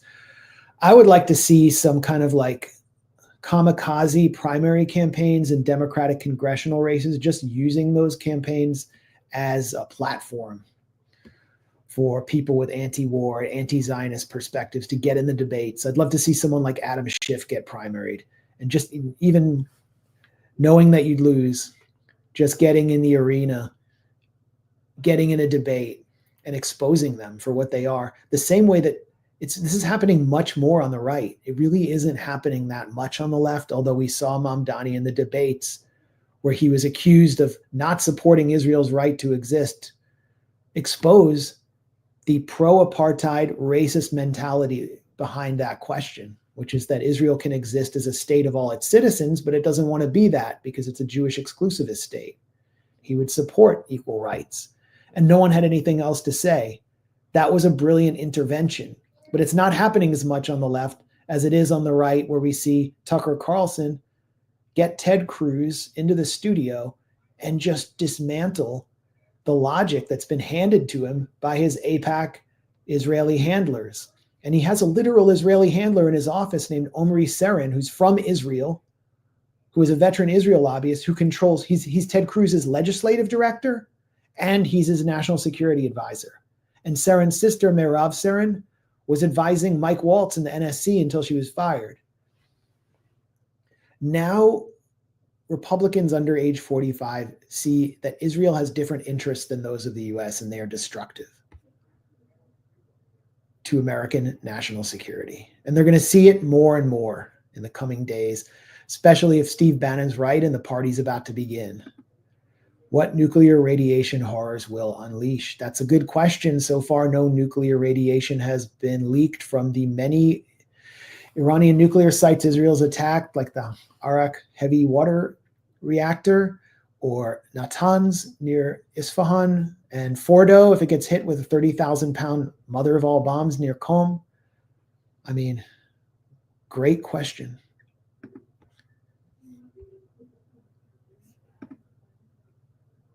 Reza has never had any doubt that I'd always been on the side of the truth. Keep up the good work. Wishing me and my family the best. Thank you, Reza. Thank you, June Reza.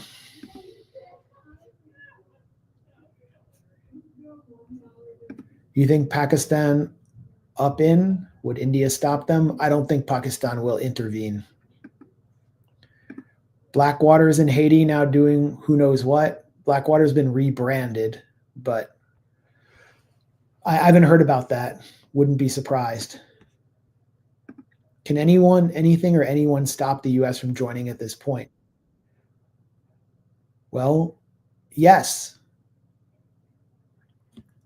Yes, But we can only do each of us what each of us is capable of doing. So we need to be out there in the streets. It needs to start now. Something needs to happen. I don't know what I'll do. I'm doing journalism. I'm doing everything I can. I'll go to the No Kings rallies and I'll at least troll them and try to humiliate them for not protesting this war. But, people feel like there's so much to protest right now, from their economic condition where inflation it's going to go up massively as a result of this war. And then interest rates will go up. That's at the forefront of Americans' concerns. We have to help them connect that.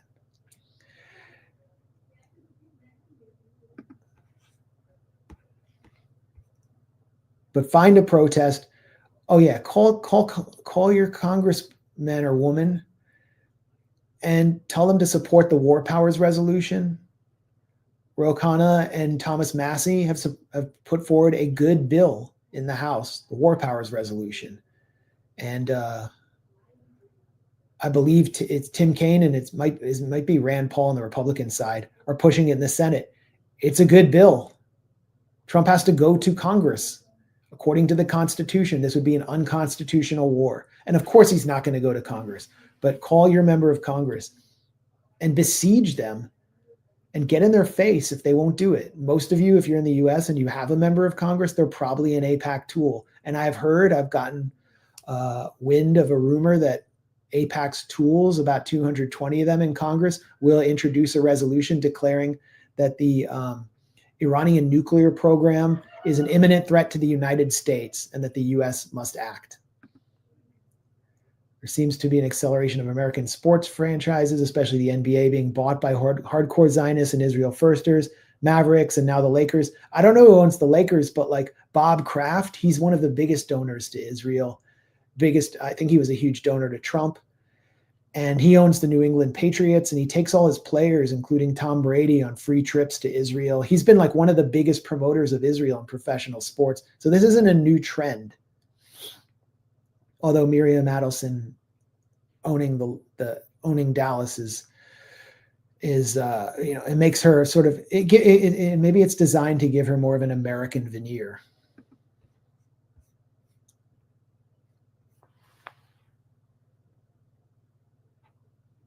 What do we got? I can't do this forever.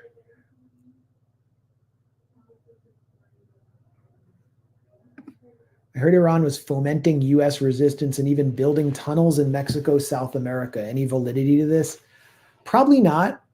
Probably, I don't know where you heard that, but there are so many of the Iranian supposed terror plots in the U.S., Cafe Milano, you look into it and it just all boils down to some fake informant who has been paid by the FBI. I mean, so much of what we hear about Iran threatening the United States is just cooked, as are the allegations in the IAEA's finding allegation just 2 days before Israel launched its war. Very suspicious timing before it launched its unprovoked attack on Iran. So many of the allegations in there about soil samples at Iranian nuclear sites date back to 2003 or to 2018 and are the result, as Gareth Porter, the great scholar and journalist Gareth Porter, has amply demonstrated at the Grayzone and elsewhere, were the result of Israeli fabrications, including fabricated documents that Netanyahu presented in his dodgy PowerPoint presentation. Have you seen the BB Files documentary? Yeah, I saw it. It's worth watching. Everyone should watch it just to understand Netanyahu better. But it's a liberal Zionist documentary that kind of presents some opposition to Netanyahu inside Israel as the answer. And it doesn't really present a real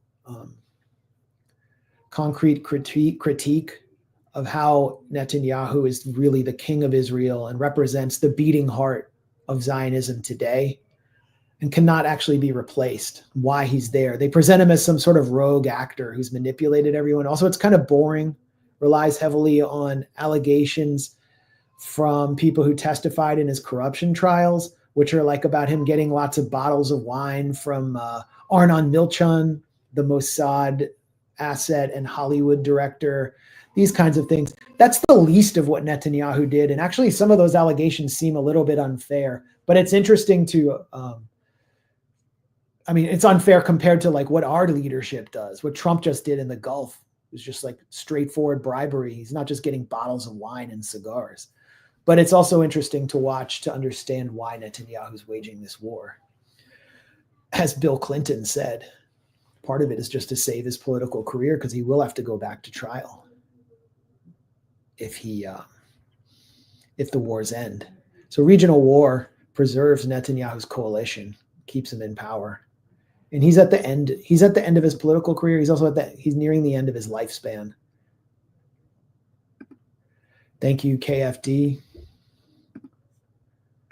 Thank you, Elliot. Thank you, Mephorakaj.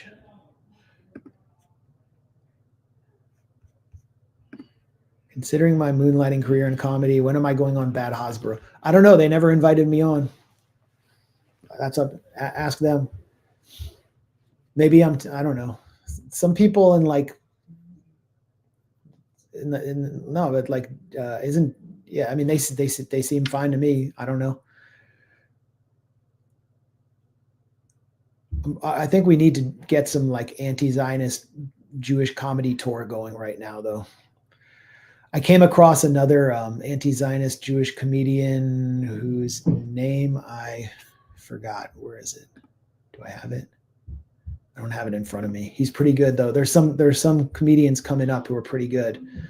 But yeah, if they invite me on, I'd be happy to do it.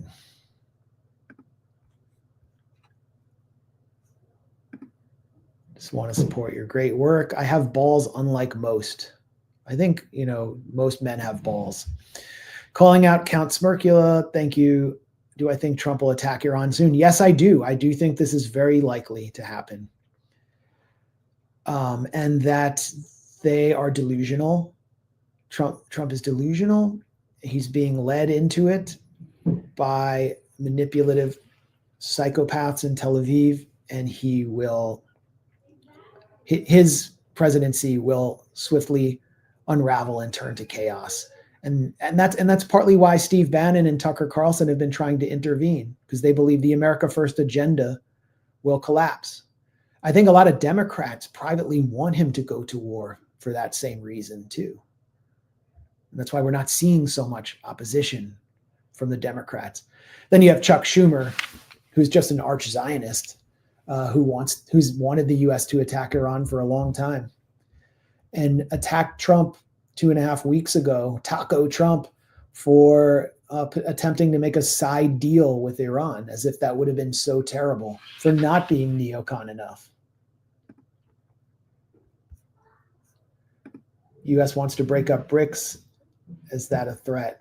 Trump has, said that he sees BRICS as a threat and wants to undermine BRICS.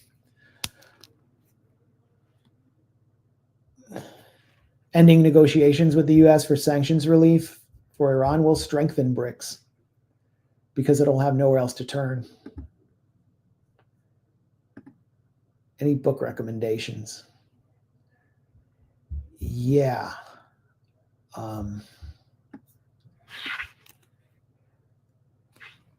Trying to remember the name.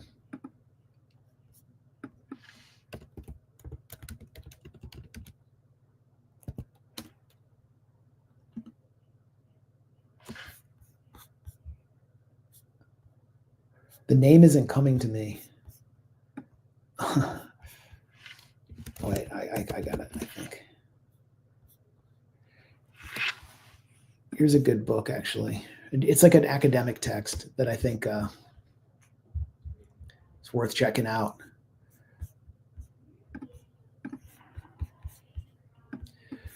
To better understand the IRGC, there's no perfect book in English. Most of the books are like propaganda, but this is a decent academic text. It's called Vanguard of the Imam, Religion, Politics, and Iran's Revolutionary Guards by Afshan Ostavar.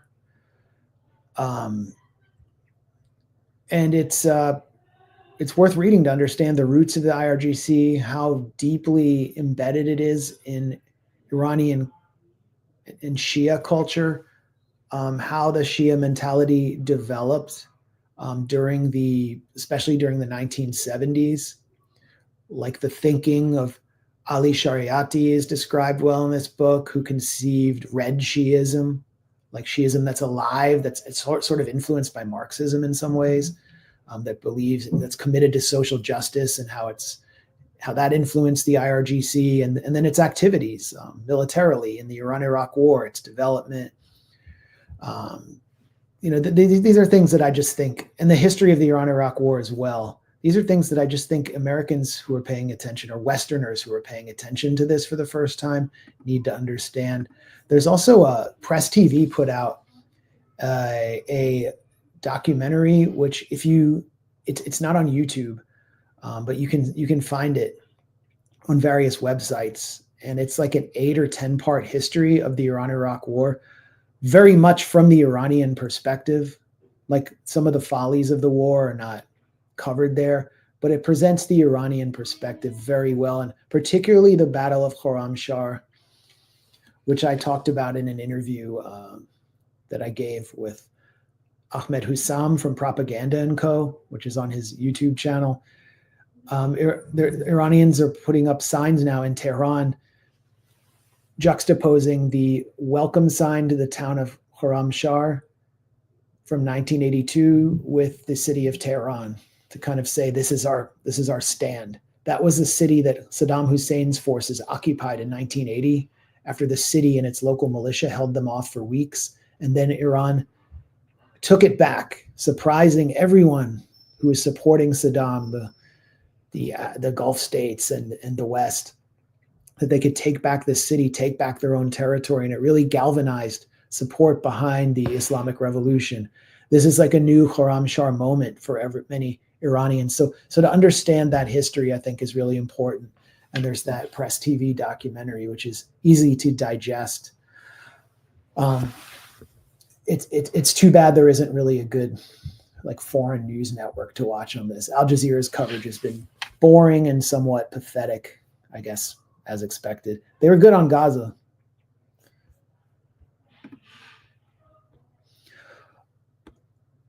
Other book recommendation. There's this new book. I think Ronan Bergman actually has a book. He's like one of the main sort of channels for favorite stenographers for the Mossad, but he brings some fascinating information to light. So there's his book Rise and Kill about Israel's assassination program, but he has another book just about Israel's intelligence wars with Iran, an earlier book. Those are worth checking out. Do you think anyone in Trump's world can talk him out of this? He has to know how unpopular this will be among the population, including many of his voters. He doesn't seem to know. And as I, illustrated by reading mine Anya's article at the beginning of this live stream, there are people in the Trump administration who are trying to make that point to him, and there are people on the outside who are trying to make that point to him. But for some reason, he's just not listening and putting his foot down. And I think we need to ask, what would happen to Trump if he just said no to the Israelis at this point?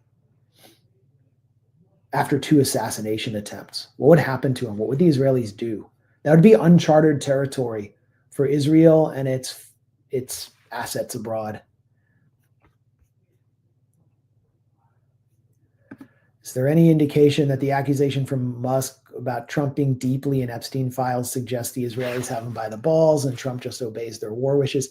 How would I know? I think Elon was trying to embarrass him. Trump was close to Jeffrey Epstein.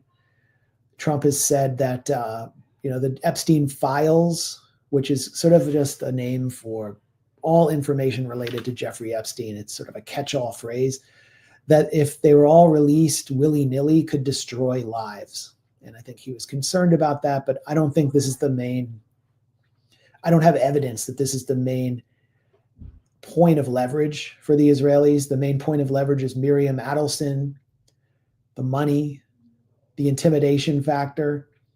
the fake, dodgy intelligence. And there may be some Epsteins we've never heard of before.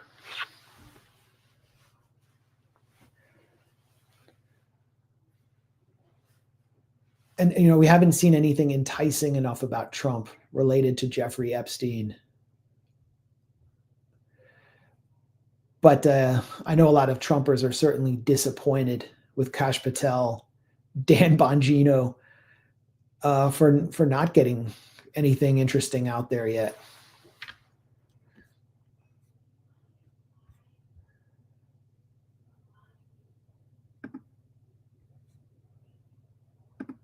Thank you, Barry. Thanks, Red Fescue. The only protest that worked was when people walked around the White House and Nixon felt like he was trapped inside. We need to walk around the White House. Thoughts? Yes, yes. Just presence in the streets. Force the media to cover it. Force the issue. Huge protests. People from right and left coming together against this crazy war. Not going to happen. I know how apathetic this culture is, how polarized it is, how propagandized it is. But it, you know, when Americans start coming back in body bags, it will. True Promise 3 equals Schadenfreude. Well, on that note, here's some video of True Promise 3 for you.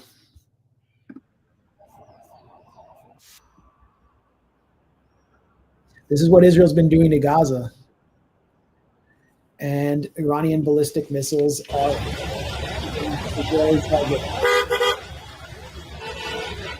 Fire outbreaks in densely populated areas pose significant challenges, especially in urban regions of Israel. And they're hitting Israeli military installations. They're hitting the Nevatim Air Base. They've hit the Ma'or base. They have hit Israel's defense ministry.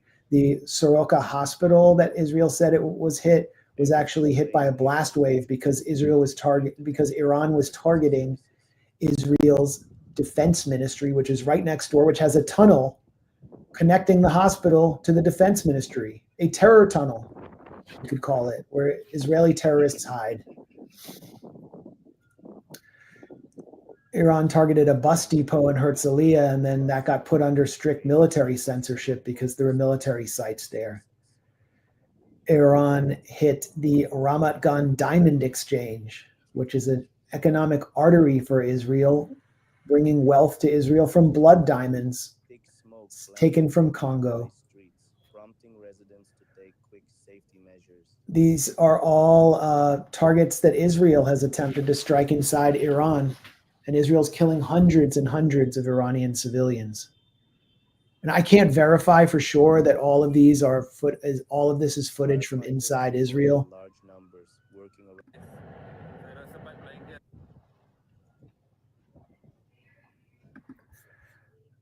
I can't verify that footage, but the footage we've been seeing is pretty intense. And there's a reason why billions of people in the world, around the world, are delighted by it. And it's not because they want to, because they're anti-Semitic. It's because they've watched it's not because they just have this pent-up hatred for Jews for years and years. It's because they've watched what Israel and its military have done in Gaza for the last 20 months.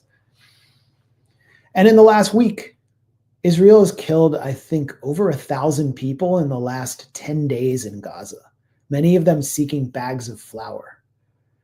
So they've lost any sympathy they might have had.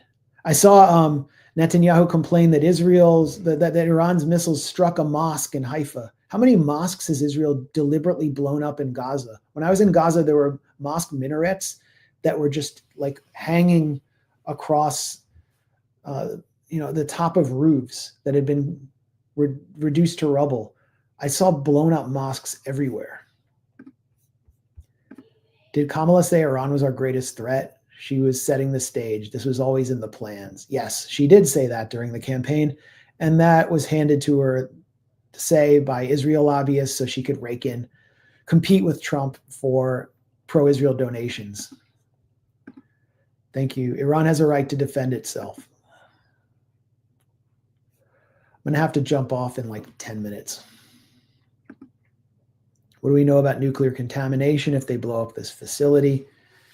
It's a huge threat. So far, Iran has announced that no nuclear contamination has taken place, but Fordo is in an area not far from civilian populations.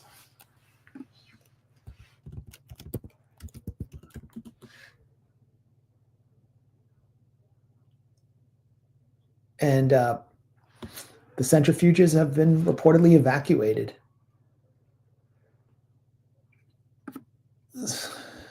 They're going to drop a 30,000-pound bomb on Fordo. It's 30 kilometers north of Qom. Qom is a big city. It is a holy city in Iran where many of its shrines are, but it just has a large population. So that population would be affected. And back in, I think it was like 2004 or 5, there was a legislator in Israel's Knesset named Issa Makul, who was a Palestinian citizen of Israel, who broke Israel's strategic ambiguity and gave a speech in Knesset declaring that Israel had a secret facility in Dimona, and if it had a meltdown or was hit in a war, there would be nuclear contamination across Israel that would kill Jews and Muslims alike. It would be a disaster. And Issa Makul, days later, was backing his car out of his garage, and a bomb went off. It was a very professionally made bomb that only blew up the back of his car. He escaped unscathed, but it was a message. Don't say this stuff in public.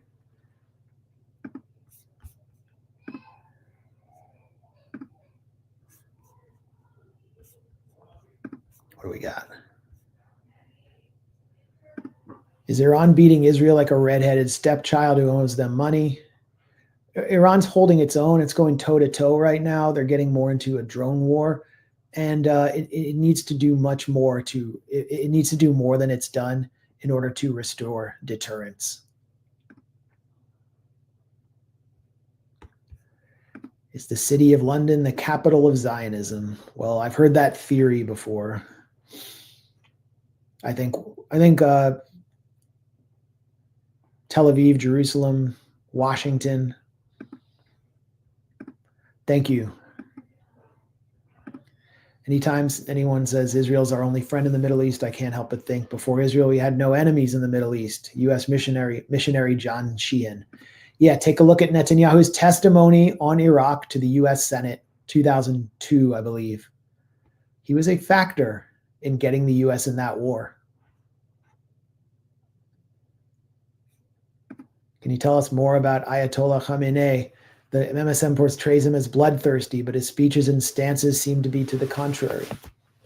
He's a very conservative figure. He's an heir to Ayatollah Khomeini, who conceived of the concept of kind of a clerical leadership in Iran that exists above the Republican leadership, the sort of democratic institutions, and advises it.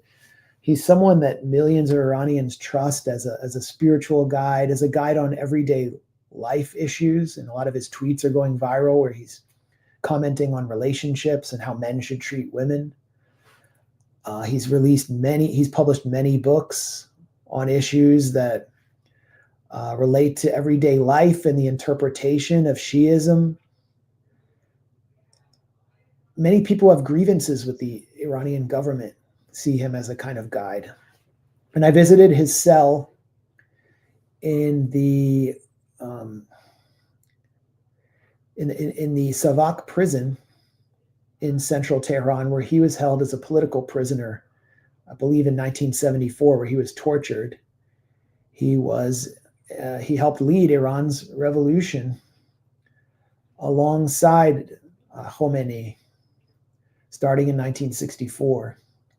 And so he sort of represents this direct, unbroken link to the revolutionary ferment that took place during the rebellion against the Shah and their Western and Israeli-aligned leadership.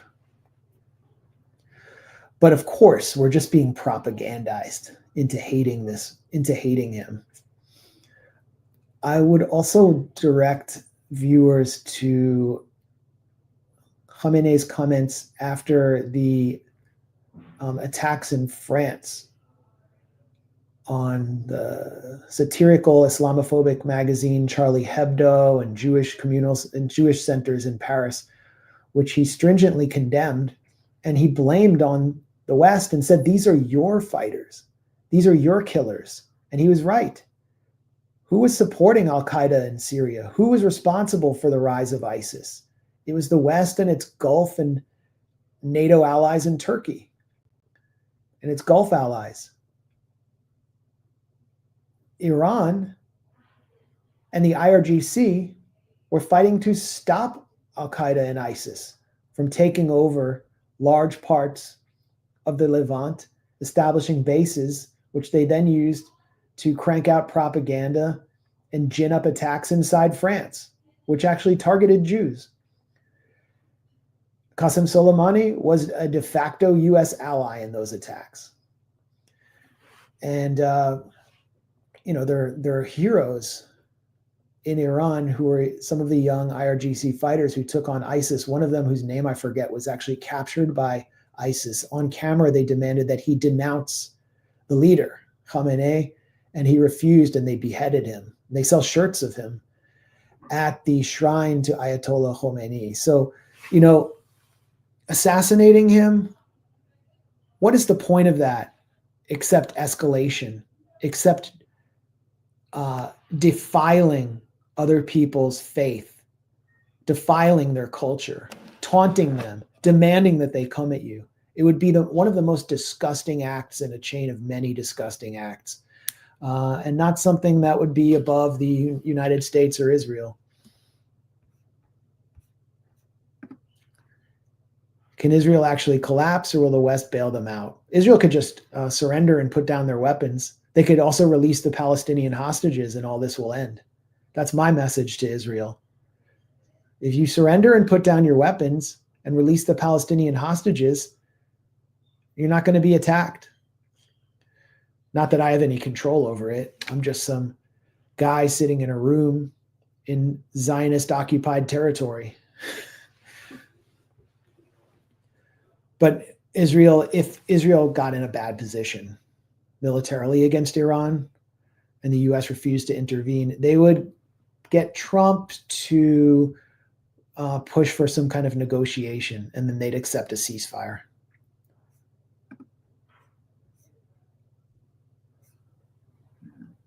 These keep coming in, these super chats, and I'm going to have to end in about 3 to 4 minutes. So sorry to everyone. I'll try to get to them next time. Iran's 60% enrichment wasn't for weapon development. That's a false narrative repeated by Scott Ritter. It was meant to help Iran gain leverage for removal of sanctions. I mean, I made some version of that point.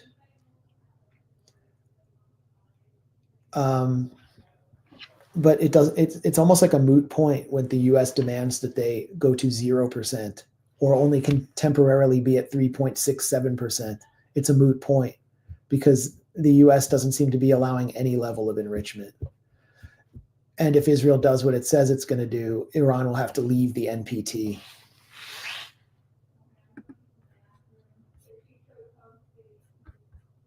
Are there more Zionists in the world who are Jewish, or are there more evangelical Christians who are Zionists? Aren't end times cults anti-Semitic?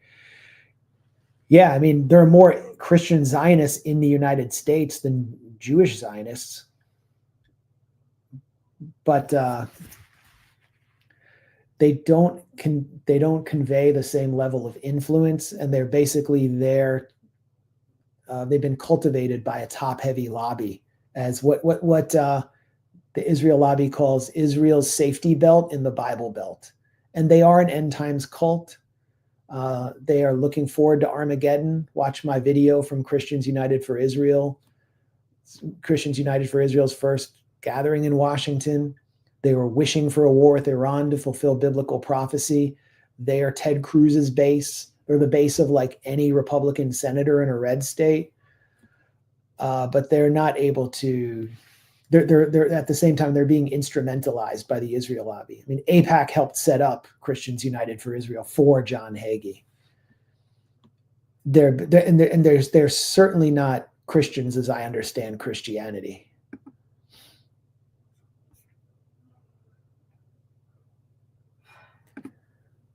Charles Haggerty saw me in Glasgow. Thank you, Charles. I miss Glasgow.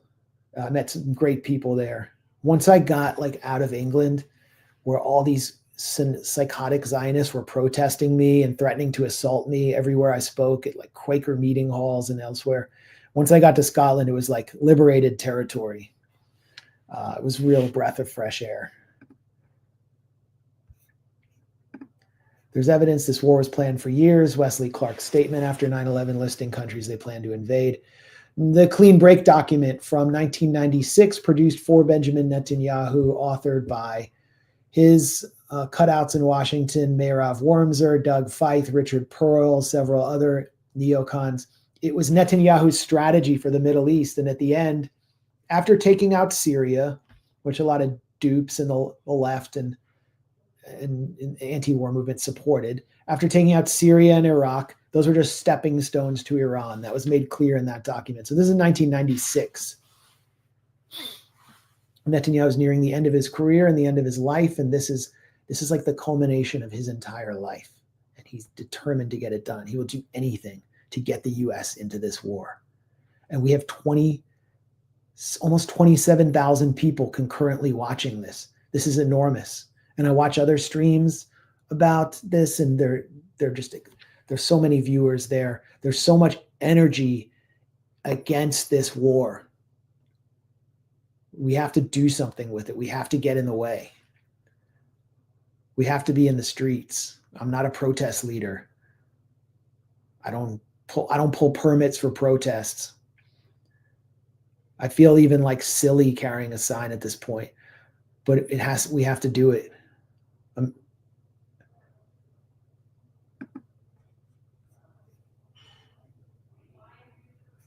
Great point here by Nadia M. Complete silence on the hostages for weeks. Do you think people now accept it was never about them? Thank you for your best wishes for the Grayzone. Thank you for your support. The hostages have been totally abandoned in Gaza. It's like, whoop, well, sorry, you didn't make it out. Idan Alexander, the American-Israeli soldier, enforcer of the Gaza concentration camp, he only got out because of the Trump administration's intervention, direct intervention. And they duped Hamas. So now it's clear. And this is such an important point that I don't hear being made. Netanyahu never cared about the hostages. If anything, he wants them dead to deprive Hamas of whatever leverage they have left. And they think they're going to do a regime change in Iran. They haven't even gotten regime change in Gaza. And the Qassam brigades, the armed wing of Hamas, are publishing video of operations today. There's one video of them almost breaking open an armored personnel carrier they just hit with their bare hands. They almost took more captives. So you think they're going to just dismantle Iran's military? Lots of questions about Pakistan. Would I consider getting involved with Jewish Voice for Peace? Well, I've known them for years, and I'm glad they're out there. That's what I'll say. They have a very particular position and role to play, and I play my role.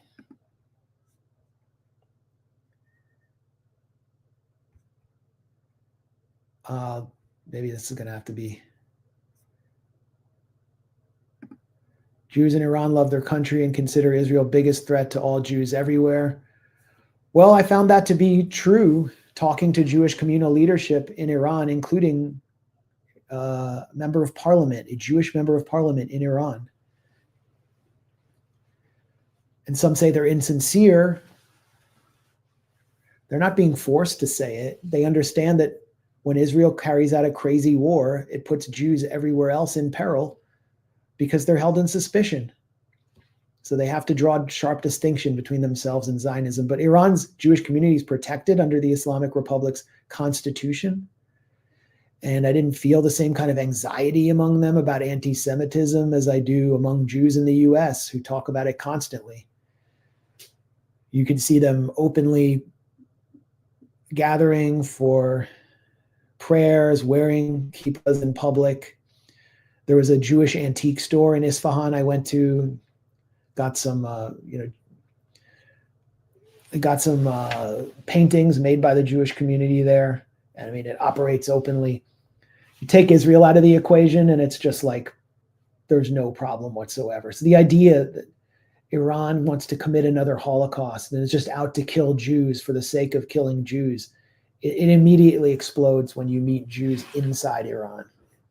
And I think that Israel would like access to Iran because there are so many Jewish holy sites there, like the supposed tomb of Serach bat Asher, who is the daughter of Asher from the Bible, the granddaughter of Jacob. I went there outside Isfahan, and I would have liked to have visited in Hamadan, which is 3 hours west of Tehran, which is under attack right now by Israel, the tomb of Mordechai and Esther from the Purim tale. My Hebrew name, by the way, is Mordechai. So I would have liked to have visited it. I didn't have a chance to. Wouldn't Greater Israel love to have access to those shrines and basically send a bunch of crazy Chabad rabbis there if they could achieve regime change in Iran? Yeah, they'd also they want access to all the biblical sites in Jordan, Iraq, Nineveh in Iraq. So what is Greater Israel? Where does it start and where does it end?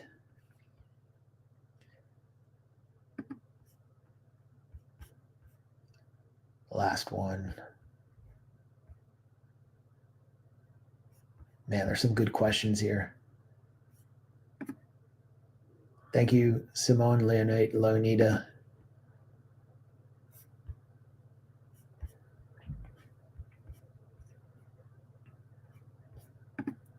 Last question from Eric Husso. Will Palantir be a part of war with Iran? Public-private partnership war. Palantir is definitely a part of the war with Iran.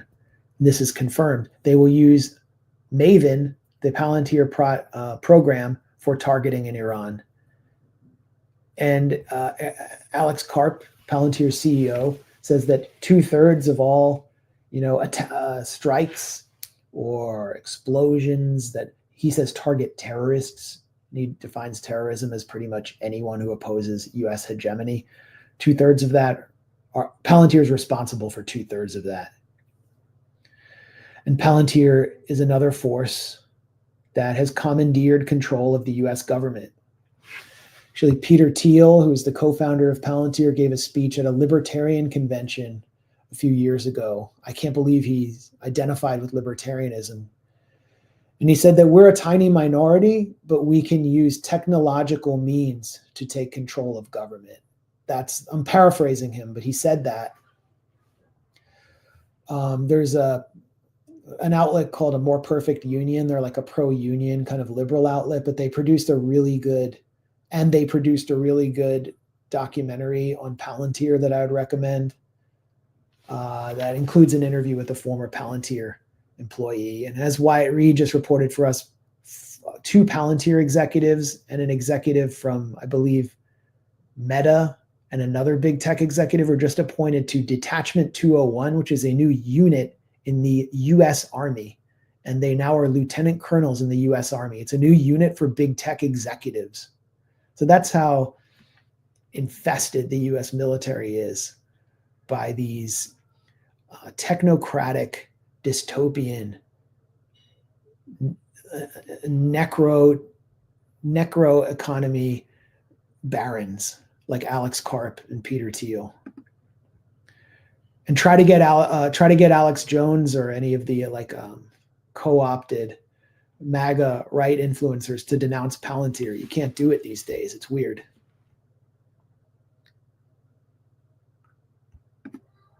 This is a good prediction. They will start on July 3rd to celebrate Herzl's birthday.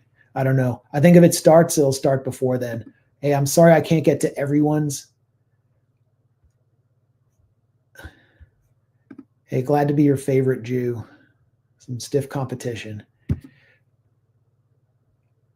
Yes, we're going to make it happen. Anti-Zionist Jewish comedy tour. I mean, Zionists aren't funny. Zionists are they defy all the Jewish stereotypes. They're not smart and they're not funny. At least all the good stereotypes that used to exist. Yeah, invite me on. All right, look, this was an emergency stream. Read my article with Anya. that I published with Anya. I'm going to do some copy editing on that now. We pumped it out as fast as possible. And, I hope we don't go to war, but we need to send a strong message of public opposition. Thank you all for being part of this emergency stream, for all your support for the Grayzone. We couldn't do it without you. I couldn't have, without your support, I couldn't have gone to Iran to gather all of the reporting and everything I learned there. And we'll have much more this week. Peace.